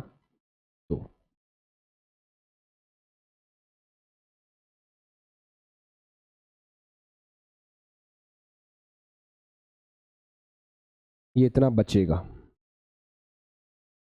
प्लस ये कितना बनेगा, इसका रस समीकरण गुणांक इनटू लिमिटिंग एजेंट का रस समीकरण, लिमिटिंग एजेंट के मोल डिवाइड बाय लिमिटिंग एजेंट का रस समीकरण गुणांक, ये 1 मोल बनेगा, ऐसा। आयुष क्लास में ध्यान देना है बेटा, आसपास नहीं। हाँ बताओ, समझ आ गया। यार क्या कर रहे हो, ये 1 से 0 हो गया क्योंकि लिमिटिंग रीजेंट था। ये कितना बचा, क्या सिखाया था मैंने, इसके जितने मोल हैं माइनस रस समीकरण मिति गुणांक इसका, उसके बाद लिमिटिंग रीजेंट के मोल डिवाइड बाय उसका रस समीकरण मिति गुणांक हो गया। ये कितना बना, पहले 0 था, 0 में जोड़ेंगे कितना, इसका रस समीकरण मिति गुणांक 1 है, जिससे बनाए लिमिटिंग रीजेंट के मोल 1 डिवाइड बाय उसका रस समीकरण मिति गुणांक 1। डन। तो इस अभिक्रिया के समाप्त होने के बाद कार्बन कितना बचा, 0। कार्बन मोनोऑक्साइड कितना बना, 1 मोल। ऑक्सीजन कितना बचा, 1/8 मोल। कंफर्टेबल है एवरीवन? Very good. मैं लिख देता हूं यहां पे। सर आप क्या इसको डायरेक्ट सोच सकते थे? मैं तो कुछ भी कर सकता हूं, मैं डायरेक्ट भी सोच सकता था। कैसे? देखो, मुझे ये सब करने की जरूरत भी नहीं थी। कार्बन का 1 मोल खत्म होता है, देखो रस समीकरण क्या बोलती है, कार्बन का 1 मोल खत्म होगा तो इसका आधा मोल खत्म होगा। तो यहाँ कार्बन का 1 मोल खत्म हुआ है तो इसका आधा मोल खत्म होगा, तो 5/8 में से आधा माइनस कर दो, खत्म। ऐसे भी बोल सकता था मैं कि कार्बन के 1 मोल से 1 मोल कार्बन मोनोऑक्साइड बन रहा है, तो अगर कार्बन 1 मोल खत्म हुआ है तो उतना ही कार्बन मोनोऑक्साइड बन जाएगा, 1 मोल। रस समीकरण मिति को आप किसी भी तरीके से देख सकते हो, ब्रेन का यूज करके आप कैसे भी देख सकते हो। भाई ये तो है मतलब कि इसका 1 मोल खत्म होगा तो इसका आधा खत्म होगा, तो इसका 1 खत्म हुआ तो इसका आधा खत्म होगा, देख लो जितना भी था उसमें ज़्यादा गया। और ये 1 से 1 बन रहा है तो 1 खत्म हुआ तो 1 बनेगा, ये लो डाइट कर सकते थे। और ठीक है, कोई बात नहीं, धीरे धीरे आप सीख जाओगे। तो अभिक्रिया के पश्चात स्थिति क्या है? अभिक्रिया के बाद स्थिति यह है कि कार्बन कितना बचा, 0। ऑक्सीजन कितना बचा, 1/8। कार्बन मोनोऑक्साइड कितना बचा है, 1 मोल। क्या ये आपस में क्रिया कर सकते हैं? बिल्कुल कर सकते हैं। अब ये क्रिया ये वाली है, तो अगली क्रिया के लिए हमको कितना मसाला मिला, अगली अभिक्रिया के लिए हमको कितना मसाला मिला। अब ये अभिक्रिया शुरू होगी किससे, इससे, जब प्रारंभ में इसके मोल है 1/8 और इसके मोल है 1। अब मुझे बताओ इसमें, अभी अभिक्रिया आगे बढ़ेगी इन सब चीजों के साथ जो आपको दिखाई गई है। अब ये बताओ इसमें लिमिटिंग रिएजेंट कौन है, इसमें लिमिटिंग रिएजेंट कौन है, 1 या 2? चेक कर लेते हैं। कार्बन मोनोऑक्साइड के लिए चेक करें, 1/1 वैल्यू आ रही है 1। ऑक्सीजन के लिए चेक करें, इसके मोल है 1/8, 1/2 नीचे आएगा तो 2/1 हो जाएगा, 2/8। ऑब्वियस सी बात है 2/8 जो है दैट इज 0.25, ये छोटा है। अगर ये छोटा है तो लिमिटिंग रिएजेंट ये है।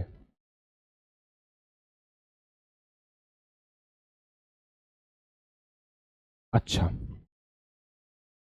चलो बालक बालिकाओं फटाफट से बताओ अब।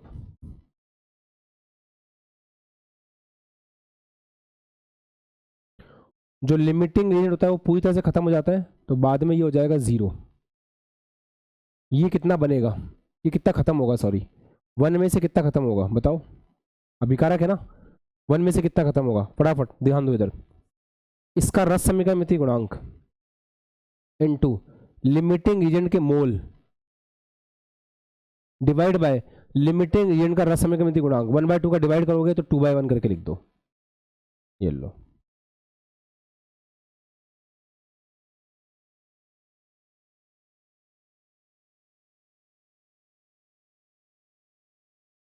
ये इतना बचेगा 0.75 मोल। सबको समझ में आ गया?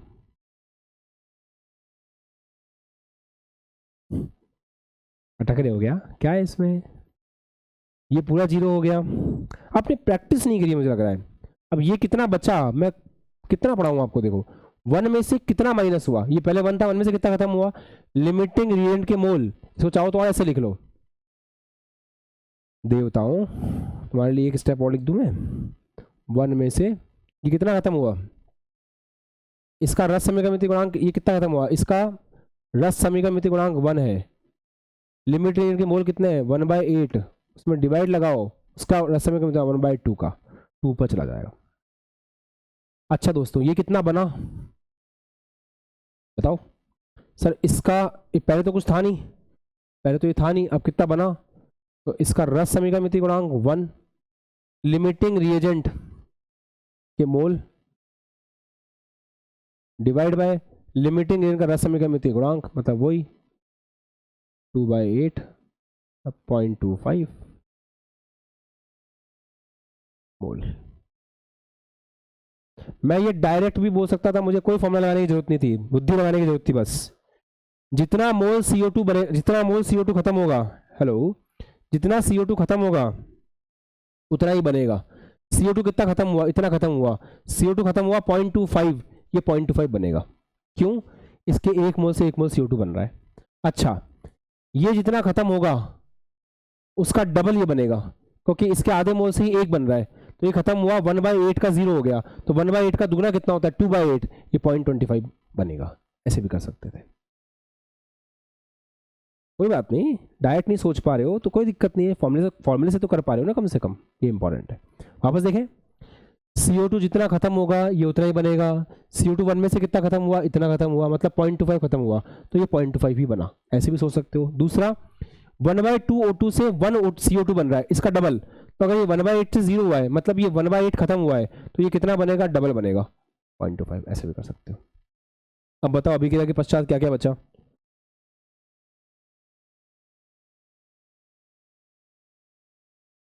अभिक्रिया के बाद क्या क्या बचा, अभिक्रिया के बाद क्या क्या बचा, बताओ फटाफट बताओ। सर अभिक्रिया के बाद कार्बन तो बचा ही नहीं, खत्म। कार्बन मोनोऑक्साइड बचा क्या, हाँ बचा, कितना बचा सर, ये बचा 0.75 मोल, ठीक है। ऑक्सीजन बचा क्या, नहीं सर ऑक्सीजन पूरा खत्म हो गया, ठीक है। कार्बन डाइऑक्साइड बचा क्या, हाँ सर बना ना, ये कितना बना 0.25 मोल। मतलब उसने पूछा था कि अभिक्रिया के बाद CO2 बनेगा, CO बनेगा या दोनों बनेंगे, तो हमारा आंसर है दोनों बने, थोड़ा थोड़ा। 0.75 मोल बनाए CO और 0.25 मोल बनाए CO2, और O2 आपका पूरा खत्म हो गया है। ये सवाल है, ठीक है। अब क्या हम सवाल का थोड़ा सा लेवल अप करें, ready for level up, level up के लिए तैयार हो सब लोग, ठीक है साहब, चलो।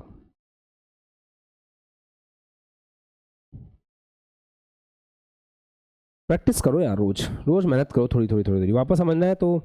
इस सवाल में कुछ भी नहीं था, बस रस समीकरण मिति और मोल कंसेप्ट में जो सिखाया गया था, छोटे छोटे सवाल से जो सिखाता हूँ ना मैं, उसको मैं लास्ट में बड़े सवाल में यूज करता हूँ।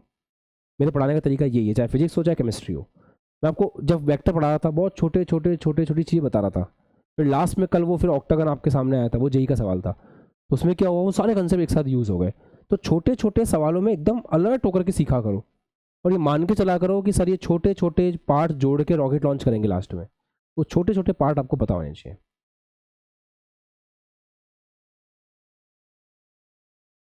चलिए नेक्स्ट सवाल करते हैं, मजा आएगा आपको इस सवाल में बहुत, काफी अच्छा फील करोगे आप इसको पढ़ने के बाद।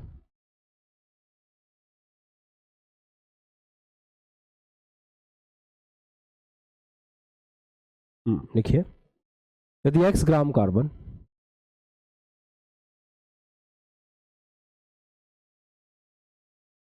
एवं y ग्राम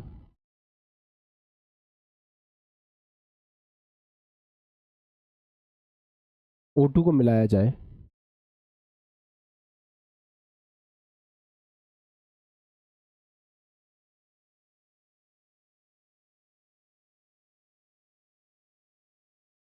तब x एवं y में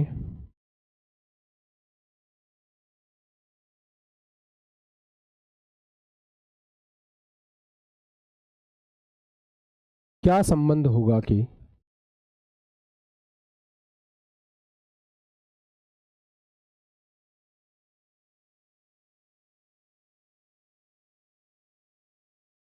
क्या संबंध होगा कि CO एवं CO2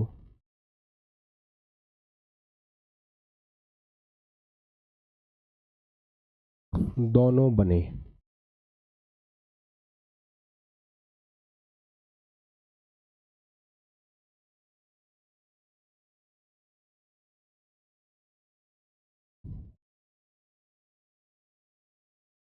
आराम से पढ़ लीजिए।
से पढ़ लो सवाल, अपने साथ सोच लो, फिर मैं करा रहा हूँ।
देखें, आपने अपना दिमाग लगाया नहीं लगाया, सवाल शांति से पढ़ लिया, अब अपन उसको कर रहे हैं। बहुत ध्यान से देखना।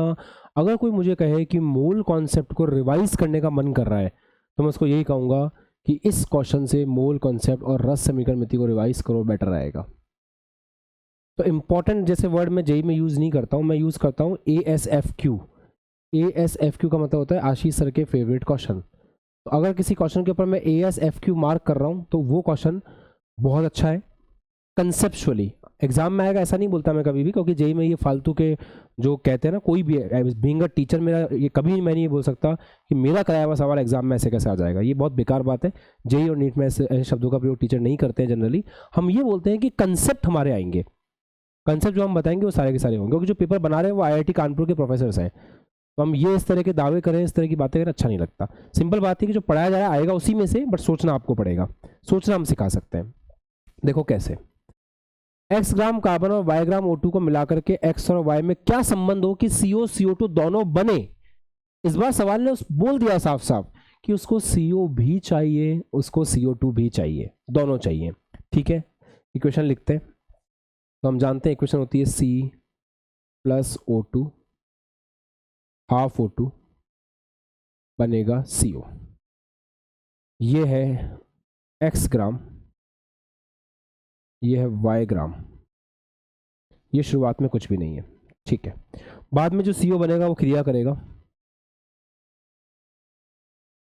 हाफ O2 से और बनाएगा CO2।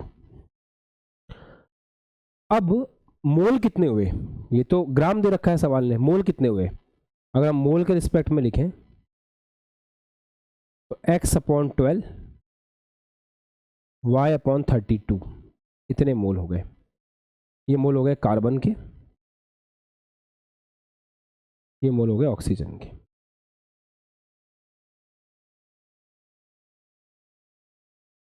अच्छा, इन दोनों में से हमारे सवाल ने जो शर्त दी है, आपको क्या लगता है उस शर्त के अकॉर्डिंग लिमिटिंग रिएजेंट कौन होना चाहिए, कार्बन या ऑक्सीजन?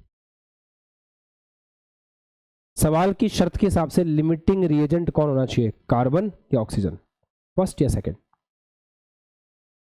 ये आपको डिसाइड करना है इस बार, सवाल को डिसाइड नहीं करना है। सवाल ने एक्स और वाई का मान दिया ही नहीं है, वो तो आपको लेना है। बस सवाल ने एक बात लिख के दी है कि उसको CO भी चाहिए लास्ट में और CO2 भी चाहिए, दो होना चाहिए, O2 होना चाहिए, 1 या 2?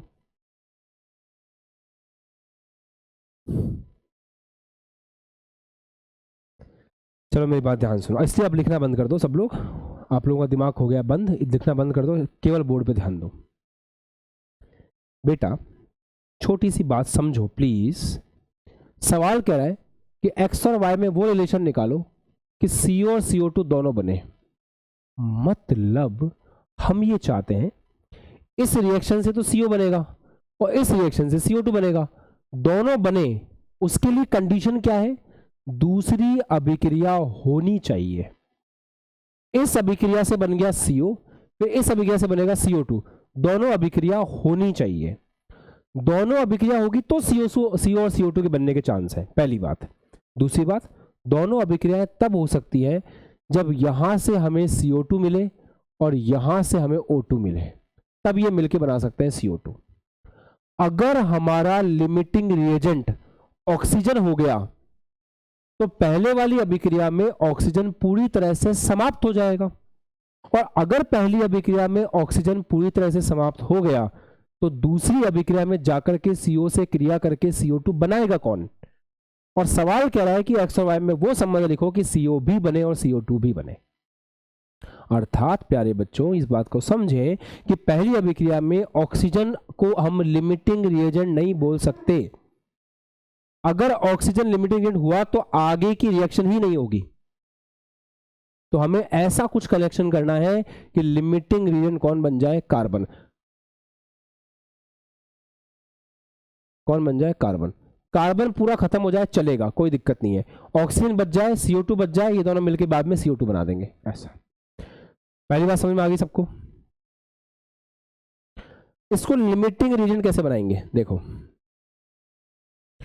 लिमिटिंग रीजन का सिंपल फंडा है, इसके मोल डिवाइड बाय इसका रस समीकरण मिति गुणांक, इसका मोल इसका रस समीकरण मिति गुणांक, ये रेशियो है।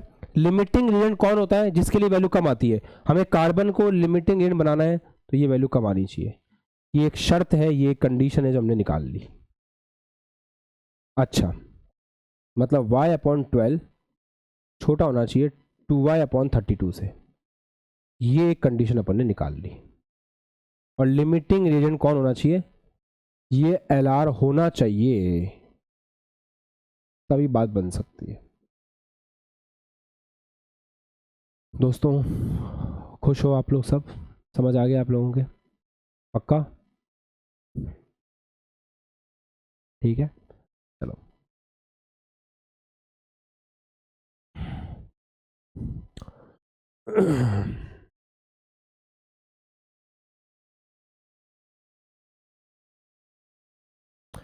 अगर ये लिमिटिंग एजेंट होना चाहिए तो फिर ये बाद में 0 हो जाएगा, खत्म। ये कितना बचेगा, इसके मोल प्रारंभ में कितने थे, y/32 माइनस इसका रस समीकरण मिति गुणांक कितना है 1/2 इंटू लिमिटिंग रीजेंट के मोल कितने हैं x/12, लिमिटिंग रीजेंट का रस समीकरण मिति गुणांक कितना है 1, तो ये कितना बचा y/32 माइनस x/24, इतना ये बचेगा। अब मत बोलना कि ये भी समझ में नहीं आ रहा, नहीं तो घर में जाओ चुल्लू पर पानी लो और थोड़ा सा उसमें डूब के मरने की कोशिश करो, क्योंकि ये बहुत सिंपल चीज़ है। ये कितना बचा y/32 में से माइनस किया इसका रस समीकरण मिति गुणांक इनटू जिसको लिमिटिंग बोला है उसके मोल डिवाइड बाय उसका रस समीकरण मिति गुणांक, दैट्स इट। ठीक है दोस्तों, ये साइड में लिख देता हूँ यहाँ पे ना। ये कितना बच्चे बनेगा बताओ, इसके मोल प्रारंभ में कितने थे 0, इसका रस समीकरण गुणांक कितना है 1, इसका कार्बन से बन रहा है ना, लिमिटिंग एजेंट के मोल कितने हैं x/12, लिमिटिंग एजेंट का रस समीकरण गुणांक कितना है 1, तो ये कितना बन गया, ये x/12 बन जाएगा। यार मुझे ना पेन चलाने की जरूरत भी नहीं थी इसमें, ये अगर एक खत्म होगा ना तो इसका आधा ये खत्म होगा, तो अगर ये x/12 से 0 हुआ है ना तो ये x/12 का आधा मतलब x/24 कम होगा, तो y/32 में से x/24 माइनस कर दो, इतना O2 बचेगा। एक कार्बन से एक CO2 बन रहा है, तो x/12 कार्बन खत्म होगा तो x/12 ही कार्बन मोनोऑक्साइड बनेगा। एक्टिव बोल सकता था मैं, मुझे ऐसा कुछ ज़्यादा लंबी कैलकुलेशन करने की जरूरत नहीं थी, बट ठीक है अभी आप छोटे हो तो करो कैलकुलेशन, क्या दिक्कत है। पक्का पहला स्टेज समझ में आ गया सबको, अब दूसरे स्टेज की तरफ आगे बढ़ रहे हैं। अब हमारे पास अभिक्रिया के पश्चात, इस अभिक्रिया के पश्चात स्थिति क्या है, इतना बचा है हमारे पास ऑक्सीजन, इतना बचा है हमारे पास कार्बन मोनोऑक्साइड, वो यहां जाएगा, ये यहां जाएगा, क्रिया करेगा। चलो क्रिया करवाएं, आ जाओ। हाँ मैं कह रहा था कि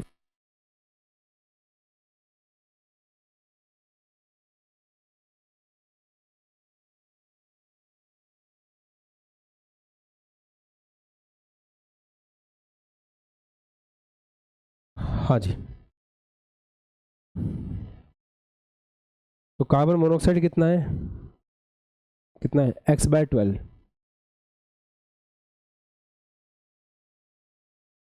और ये कितना है,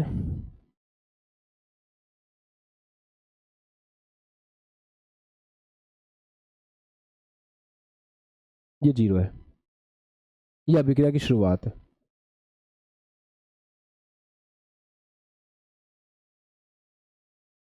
यहां तक सबको समझ में आ गया है, आगे बढ़ने का फ्री मतलब है, अदरवाइज छोड़ दें यहीं पे क्लास, ठीक है। अच्छा इधर आओ, अब बताओ यहां लिमिटिंग रीजेंट कौन होना चाहिए, क्योंकि सब कुछ तुम्हें डिसाइड करना है कौन होना चाहिए, ये या ये। यहां लिमिटिंग रीजेंट फर्स्ट ये होना चाहिए या ये होना चाहिए,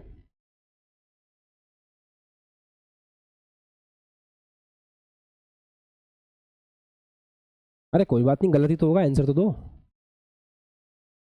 अगर सोचो, चलो मैं, तुम लोग सब दो कर रहे हो, मैं एक मान लेता हूं कि ये है लिमिटिंग एजेंट, मान लेते हैं। देखो हमें क्या करना होता है ना, जब आपको ऑप्शंस की बात की जाए, आपको मैं बोलूं कि छत पे जाओ 4th फ्लोर पे और जाके कूदोगे कि नहीं कूदोगे, तो तुम्हारे दिमाग में क्या आएगा, कूदेंगे तो हड्डी टूटेगी, नहीं कूदेंगे तो जिंदा रहेंगे। ऐसे तुम दोनों ऑप्शन चेक करते हो ना, और उसके बाद फैसला करते हो, या कूद के देखते हो, पहले सोचते हो ना कि भाई क्या होगा। वैसे यह सोच लो कि अगर कार्बन मोनोऑक्साइड को अपने लिमिटिंग एजेंट बोला तो ये पूरा खत्म हो जाएगा। अगर ये पूरा खत्म हो गया तो सवाल ने तो बोला है कि CO और CO2 दोनों चाहिए, तो अगर मैंने इसको लिमिटिंग एजेंट ले लिया तो ये तो समाप्त हो जाएगा, खत्म हो जाएगा। गलत बात। अगर ये खत्म हो जाए तो ये खत्म हो जाएगा, तो थोड़ा ये बचेगा, थोड़ा ये बचेगा, सही है। सवाल ने कहा भी था उसको CO भी चाहिए, CO2 भी चाहिए, तो लिमिटिंग रिएजेंट कौन होना चाहिए। अब हम फैसला कर लिए कि लिमिटिंग रिएजेंट ये होना चाहिए।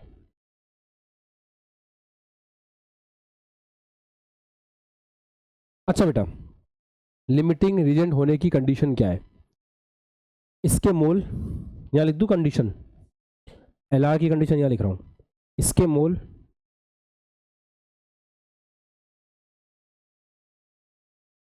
डिवाइड बाय इसका रस समीकरण मिति गुणांक, इसके मोल डिवाइड बाय इसका रस समीकरण मिति गुणांक। कौन कम होना चाहिए, इसको लिमिटिंग एजेंट बनाना चाहते हो ना, तो इसकी वैल्यू कम होनी चाहिए।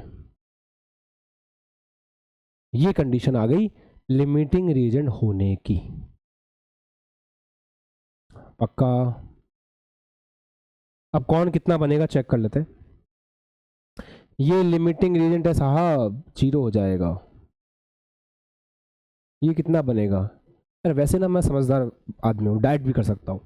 ये अगर आधा खत्म होगा तो ये एक बनेगा डबल, तो अगर ये इतना खत्म हो रहा है तो ये इसका डबल बनेगा, तो CO2 इसका डबल बनेगा, डाइट बोल सकते हैं।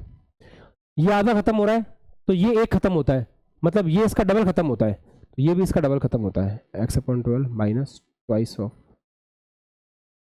ये ऐसा हो गया। डायरेक्ट भी बोल सकते हैं, फिर से एक CO2 के लिए आधा O2 लगता है, मतलब जितना O2 खत्म होगा उसका डबल ये खत्म हो रहा है, तो ये इतना खत्म हो गया, 0 हो गया, तो ये x/12 में से इसका डबल खत्म हो जाएगा। दूसरी बात, हाफ O2 से 1 मोल CO2 बनता है, तो इसके हाफ से 1 बनता है, इतने से कितना बनेगा, डबल बनेगा। और ऐसे नहीं करना तो फिर तुम्हारे पास वो ट्रेडिशनल मेथड तो है ही, उससे कर लो, x/12 माइनस लिमिटिंग रिएजेंट के मोल, सॉरी इसका रस समीकरण गुणांक इंटू लिमिटिंग रिएजेंट के मोल अपॉन लिमिटिंग रिएजेंट का रस समीकरण गुणांक, ये आएगा सेम। यहां भी आप ऐसे कर सकते हो, जी होता है स्टार्टिंग में प्लस इसका रस समीकरण गुणांक इंटू लिमिटिंग एजेंट के मोल अपॉन उसका रस समीकरण गुणांक, ऐसे कर लो, एक ही बात है। वो तो लॉजिकली कर पाए हो तो टाइम बचता है, लॉजिकली नहीं कर पाए तो कोई ऐसे आग तो लग नहीं जाएगी, डायरेक्ट भी कर सकते हैं, है ना। चलो, तो अभिक्रिया के पश्चात ये कितना बचा। अब फाइनली अगर सवाल पूछता कि अभिक्रिया के पश्चात ये कितना बचा, तो अभिक्रिया के पश्चात ये बचा है CO इतना, अभिक्रिया के पश्चात CO2 कितना बचा, ये CO2 है, तो अभिक्रिया के पश्चात दोनों इतने इतने बचे हैं। ऐसे अपन ने किया। अभी सवाल थोड़ी हुआ है, सवाल क्या था, x और y में संबंध निकालो। तो अब हम एक इक्वेशन हमारे पास ये बन के आई है, y/12 is less then 2y/32, एक इक्वेशन ये बन के आई है, इसको थोड़ा सॉल्व करें तो आ गया 2y/32 minus x/24 less than x/12। अब इनको थोड़ा सा सॉल्व करेंगे, करते हैं। तो 2y/32 minus 2x/24 is less then x/12। अब इनको सॉल्व करेंगे, इसको इक्वेशन नंबर 1 बोल लो, इसको इक्वेशन नंबर 2 बोल दो। अब कंडीशन निकालेंगे अगले पेज पे, यहाँ तक शांति से कॉपी करो, फिर दोनों इक्वेशंस को सॉल्व करके कंडीशंस निकालेंगे। पर इस सवाल में कुछ भी पूछे हमको तो सब आ गया ना। अगर वो ये पूछता कि बताओ CO कितना बचा, इतना CO बचा है, वो पूछता CO2 कितना बचा, इतना CO2 बचा है, तो ये अभिक्रिया के पश्चात कितना बचे लास्ट में वो है। अभी उसने हमसे x और y का कनेक्शन पूछा है, तो दोस्तों हम उसको x और y कनेक्शन देंगे बहुत अच्छे से। करो आप सवाल, कॉपी करो, निकालो। कृष्णा कुछ बोलना चाह रहे हैं आप, एक सेकेंड बोलिए बालक।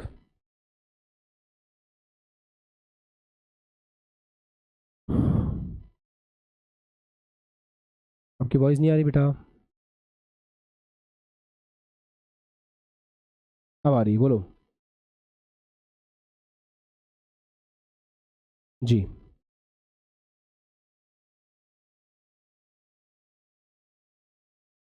हाँ, बुक आउट ऑफ स्टॉक है, कैप्सूल बुक, थोड़ा टाइम लगेगा बेटा, तब तक हम लोग एप्लीकेशन में सारा सब कुछ कंटेंट अपलोड कर रहे हैं, आप वहाँ से प्रैक्टिस शीट फॉलो कर सकते हो, कोई दिक्कत नहीं।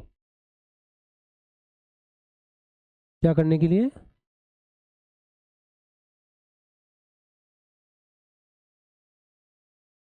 हम्म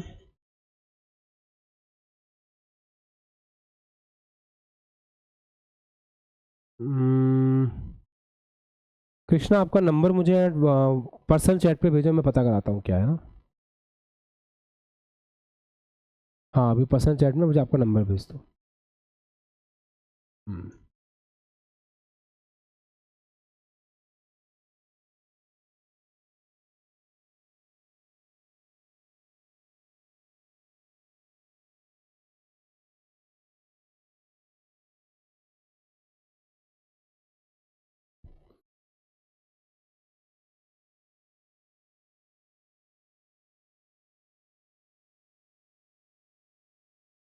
करो कॉपी, फिर सॉल्व करते हैं आगे। और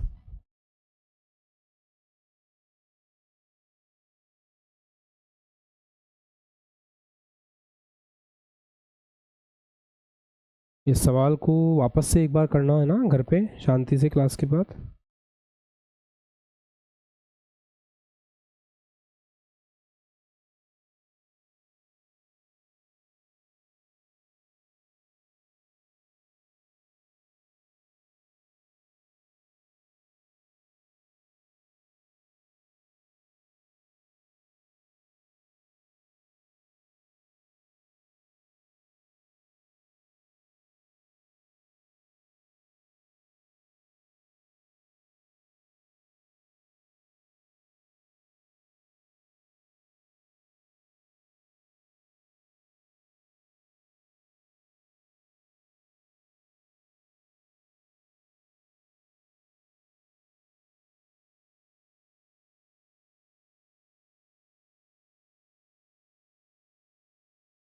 ले करें सॉल्व, आगे बढ़े, अभी सॉल्व करना बाकी है ना। चलो तो एक इक्वेशन आई है एक्स अपॉन ये वाली है ना, ये वाली इक्वेशन आई है अपने पास। तो मैंने क्या कर दिया, गलत लिख दिया ना इसको, एक्स अपॉन 12 था ये तो, ठीक है। तो एक इक्वेशन है x upon 12 is less then 2y upon 32। अच्छा एक बार इस इक्वेशन को सॉल्व करने की कोशिश करते हैं, एक्स अपॉन वाई में सॉल्व करने की कोशिश करते हैं। तो ये हो जाएगा x upon 12 is less then y upon 16। ठीक है, अब क्या करते हैं, एक्स अपॉन वाई के लिए करते हैं।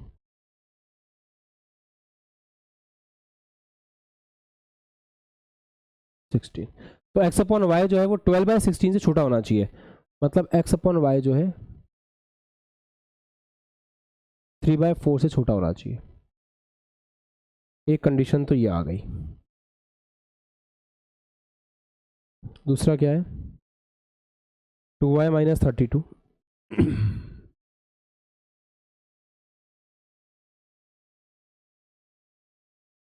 माइनस 2x अपॉन 24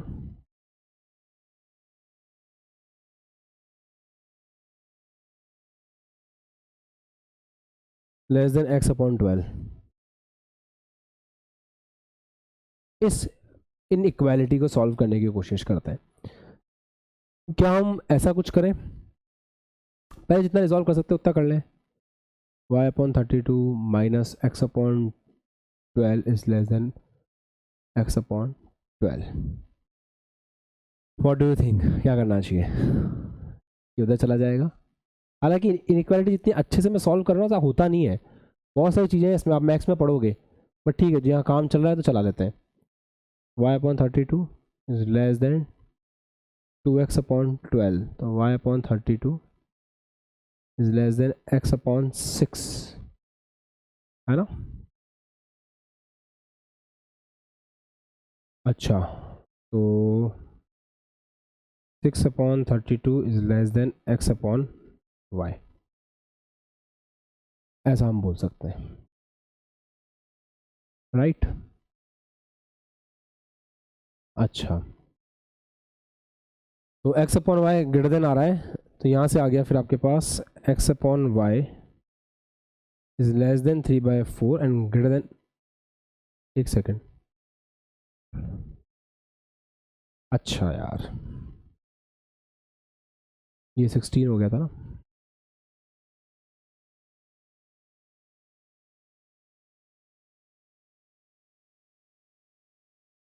ठीक है, तो x अपॉन वाई बड़ा, x अपॉन वाई छोटा है 3/4 से और बड़ा है 6/16 से, बस ये आंसर हो गया। और इसको सॉल्व करके लिखना चाहो तो 3/8 लिख लो।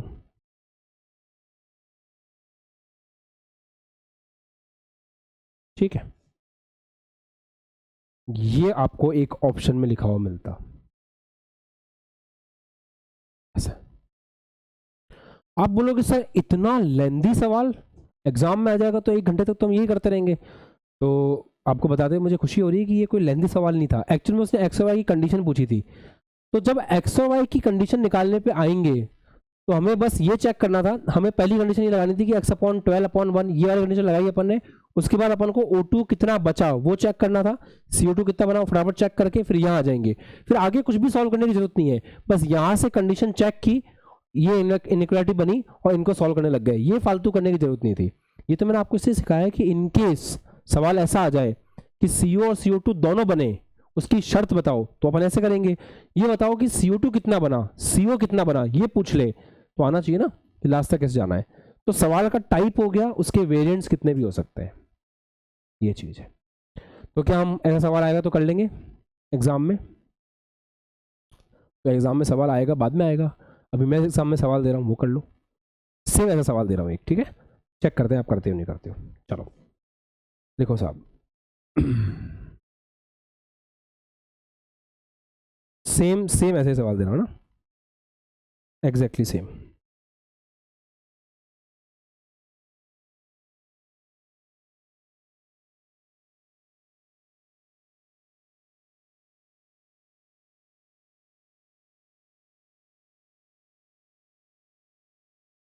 x ग्राम N2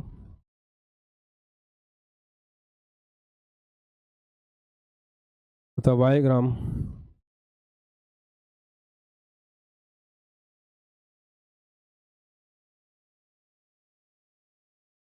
O2 को मिलाया गया x और y में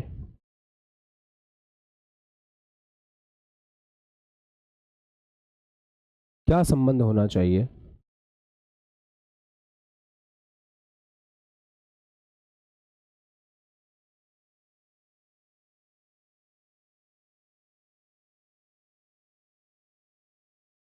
कि NO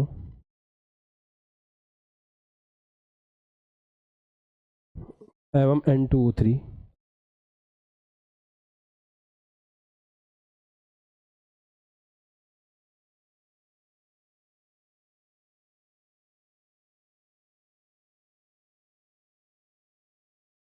दोनों बने।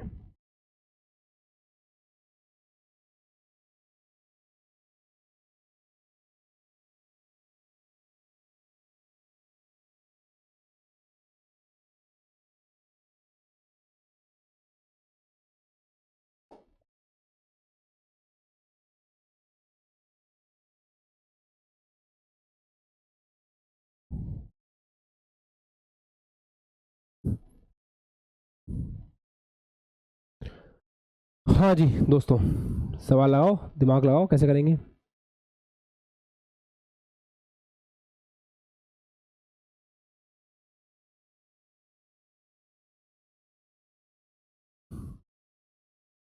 रिएक्शन चाहिए क्या?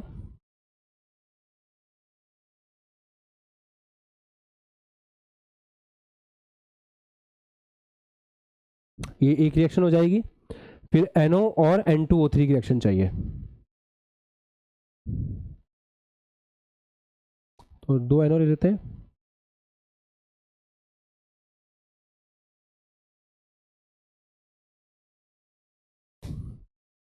इस तरीके से हो जाएगा। जो नहीं चाहिए फिर सेट है, सही है, करो।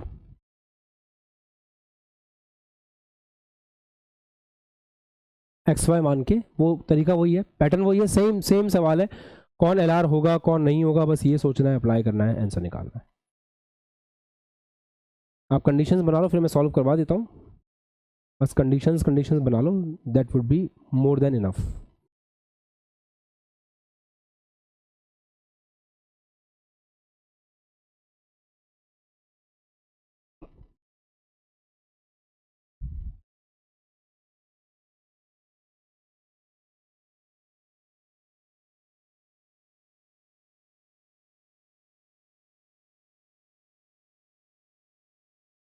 हाँ बेटा, लगा लिया दिमाग, देख लें एक बार।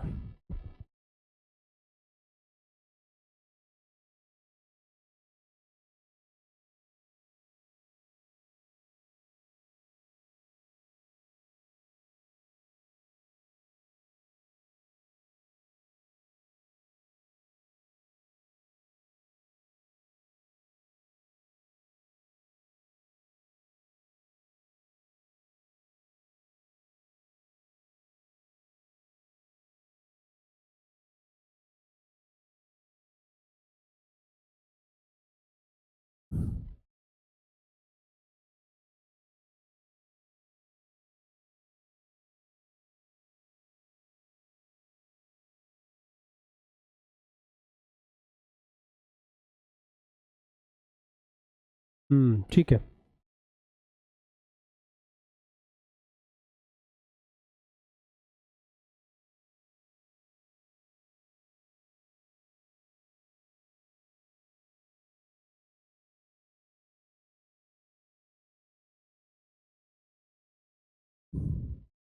चलो दोस्तों, देखो इधर, बहुत आसान है यार, बहुत आसान है, बस थोड़ा सा सही से करना था।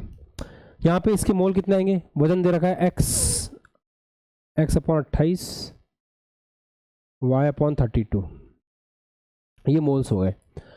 अब बेटा हमको सोचना क्या था, हमको बस इतना सा दिमाग लगाना था, इतना सा दिमाग लगाना था बस। हमें बस इतना सा दिमाग लगाना था कि लिमिटिंग रिएजेंट कौन होना चाहिए। अगर हम ये सोच पाते हैं तो पूरा सवाल मस्त हो जाएगा।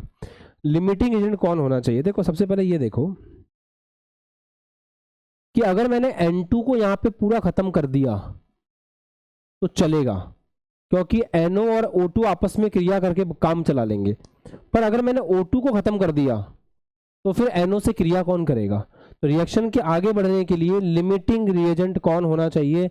ये तो आपने सोच ही लिया होगा कि लिमिटिंग रिएजेंट N2 होना चाहिए। तो ये LR होना चाहिए।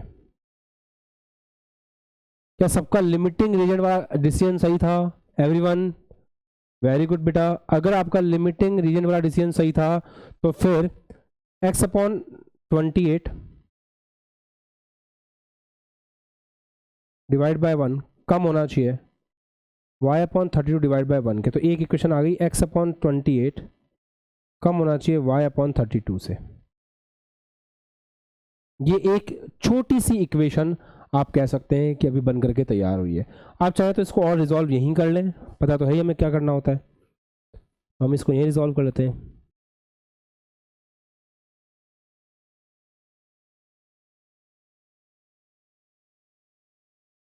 ऐसे ठीक है।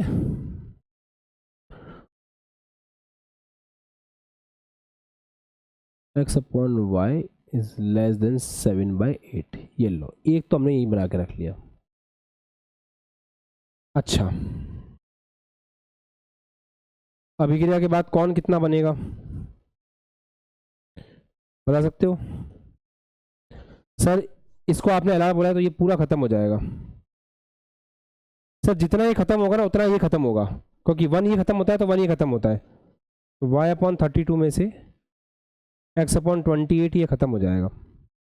सर जितना ये खत्म होगा उतना ये बनेगा, तो ये x/28 खत्म हुआ है, सॉरी जितना ये खत्म होगा उसका डबल ये बनेगा, तो 2 × x/28 ही बन जाएगा।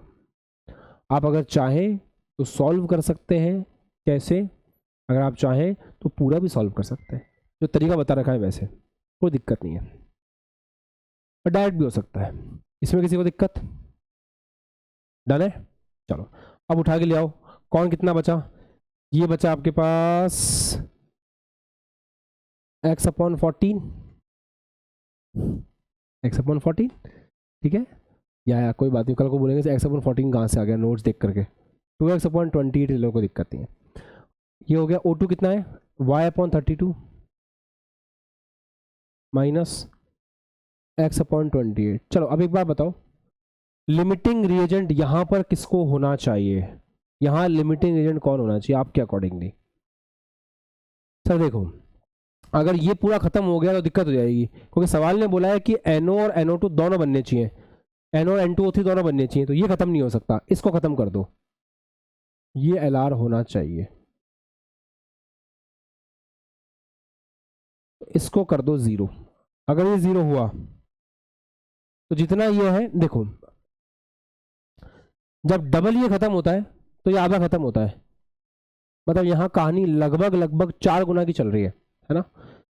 तो इसका 4 गुना ये खत्म होगा। अगर ये आधा खत्म होगा तो ये 4 गुना खत्म होगा लॉजिकली। तो आप बोल सकते हो कि 2x/28 में से 4 टाइम्स ये माइनस होगा। अच्छा ऐसे नहीं समझ पा रहे हैं, कोई दिक्कत हो रही है समझने में? कोई दिक्कत नहीं है, आप अपने तरीके से कर लो। कैसे? इसके मोल माइनस इसका रस समीकरण गुणांक 2 मल्टीप्लाई बाय इसके मोल डिवाइड बाय इसका रस समीकरण गुणांक, तो 2 ऊपर जाएगा, 2 2 4 हो जाएगा, सेम चीज आ जाएगी।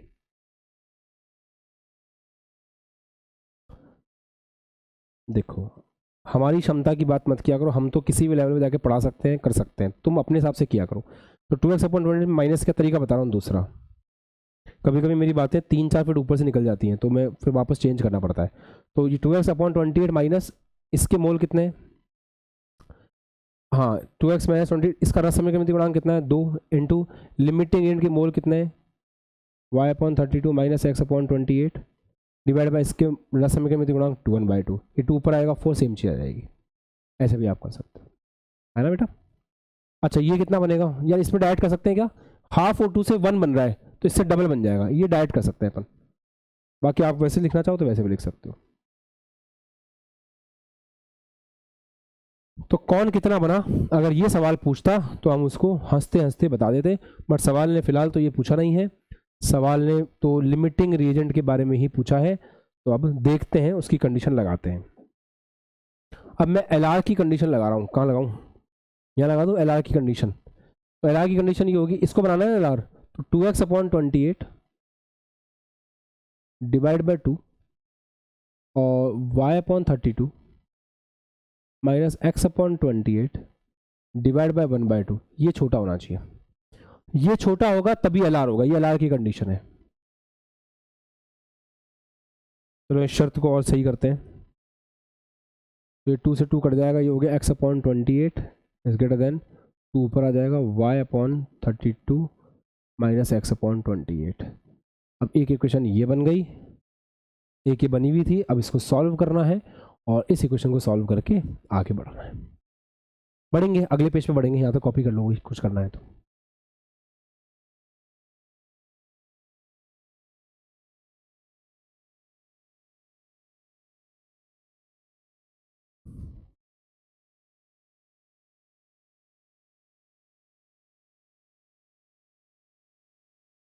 अजीत इस पोर्शन को एक बार वापस देख लेना, पहले वाले सवाल को वापस देखना, सवाल धीरे धीरे करना, फिर पॉज करना, खुद से करना, फिर इस सवाल को ट्राई करना, फिर सॉल्यूशन देखना, फिर खुद से करना।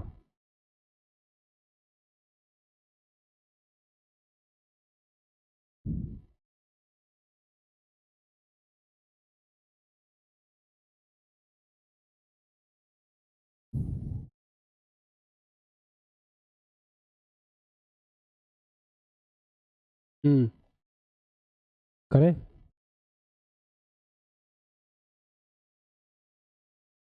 तो देखिए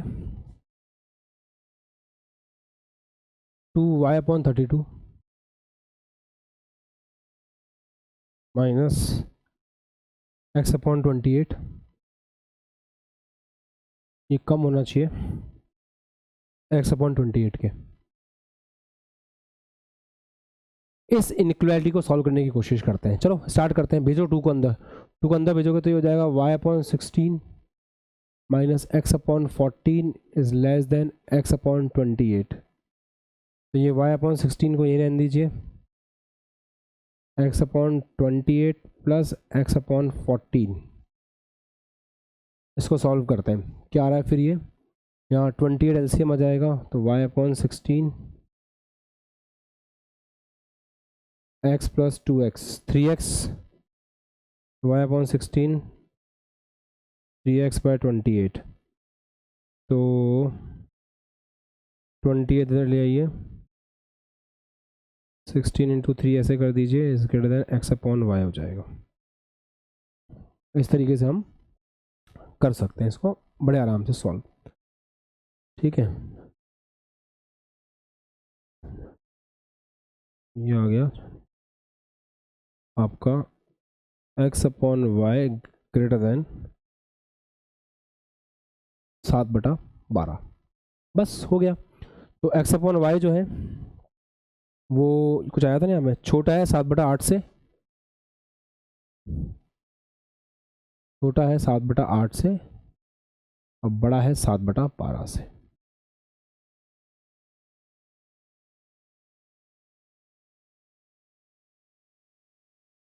तो ये आपका इस तरीके से आंसर आता है। That's it. तो ये इस प्रकार के सवाल हैं। अब आप लिमिटिंग एजेंट के सवाल ट्राई करना शीट के अंदर से और फिर आपसे बन जाएंगे। आज शीट को और ट्राई कर लो, कल फिर मुझे बता देना कौन से नहीं हो रहे, फिर मैं वो करवा दूंगा। ठीक है, आज वेक्टर्स की शीट मिलेगी, उसको सॉल्व करना है और उम्मीद करता हूँ कि बढ़िया से आप लोग पढ़ रहे हो। मेहनत करो, सवालों के साथ थोड़ा समय बिताओ, समय चीज़ों को दो। और एक चीज़ का ध्यान रखो कि जेईई और नीट का सफ़र ऐसा ही है, इसमें बहुत पढ़ना होता है, लगन से पढ़ना होता है। पढ़ने में मज़ा कब आता है, जब सवाल बनते हैं। और सवाल कब बनते हैं, जब मैं छोटे छोटे सवाल करवा रहा होता हूँ।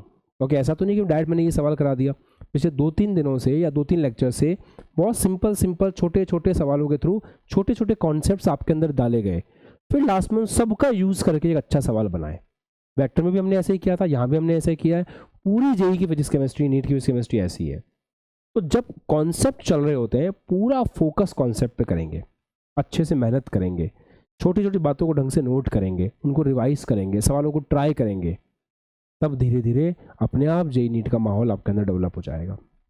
सवाल नहीं बन रहे, कोई भी दिक्कत आ रही है, डीमोटिवेट होने की कोई ज़रूरत नहीं है, बस लगे रहो। 1% बच्चा ही लास्ट तक पढ़ाई कर पाता है।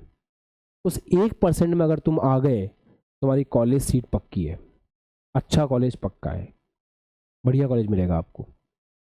मेहनत करो बस, ठीक है।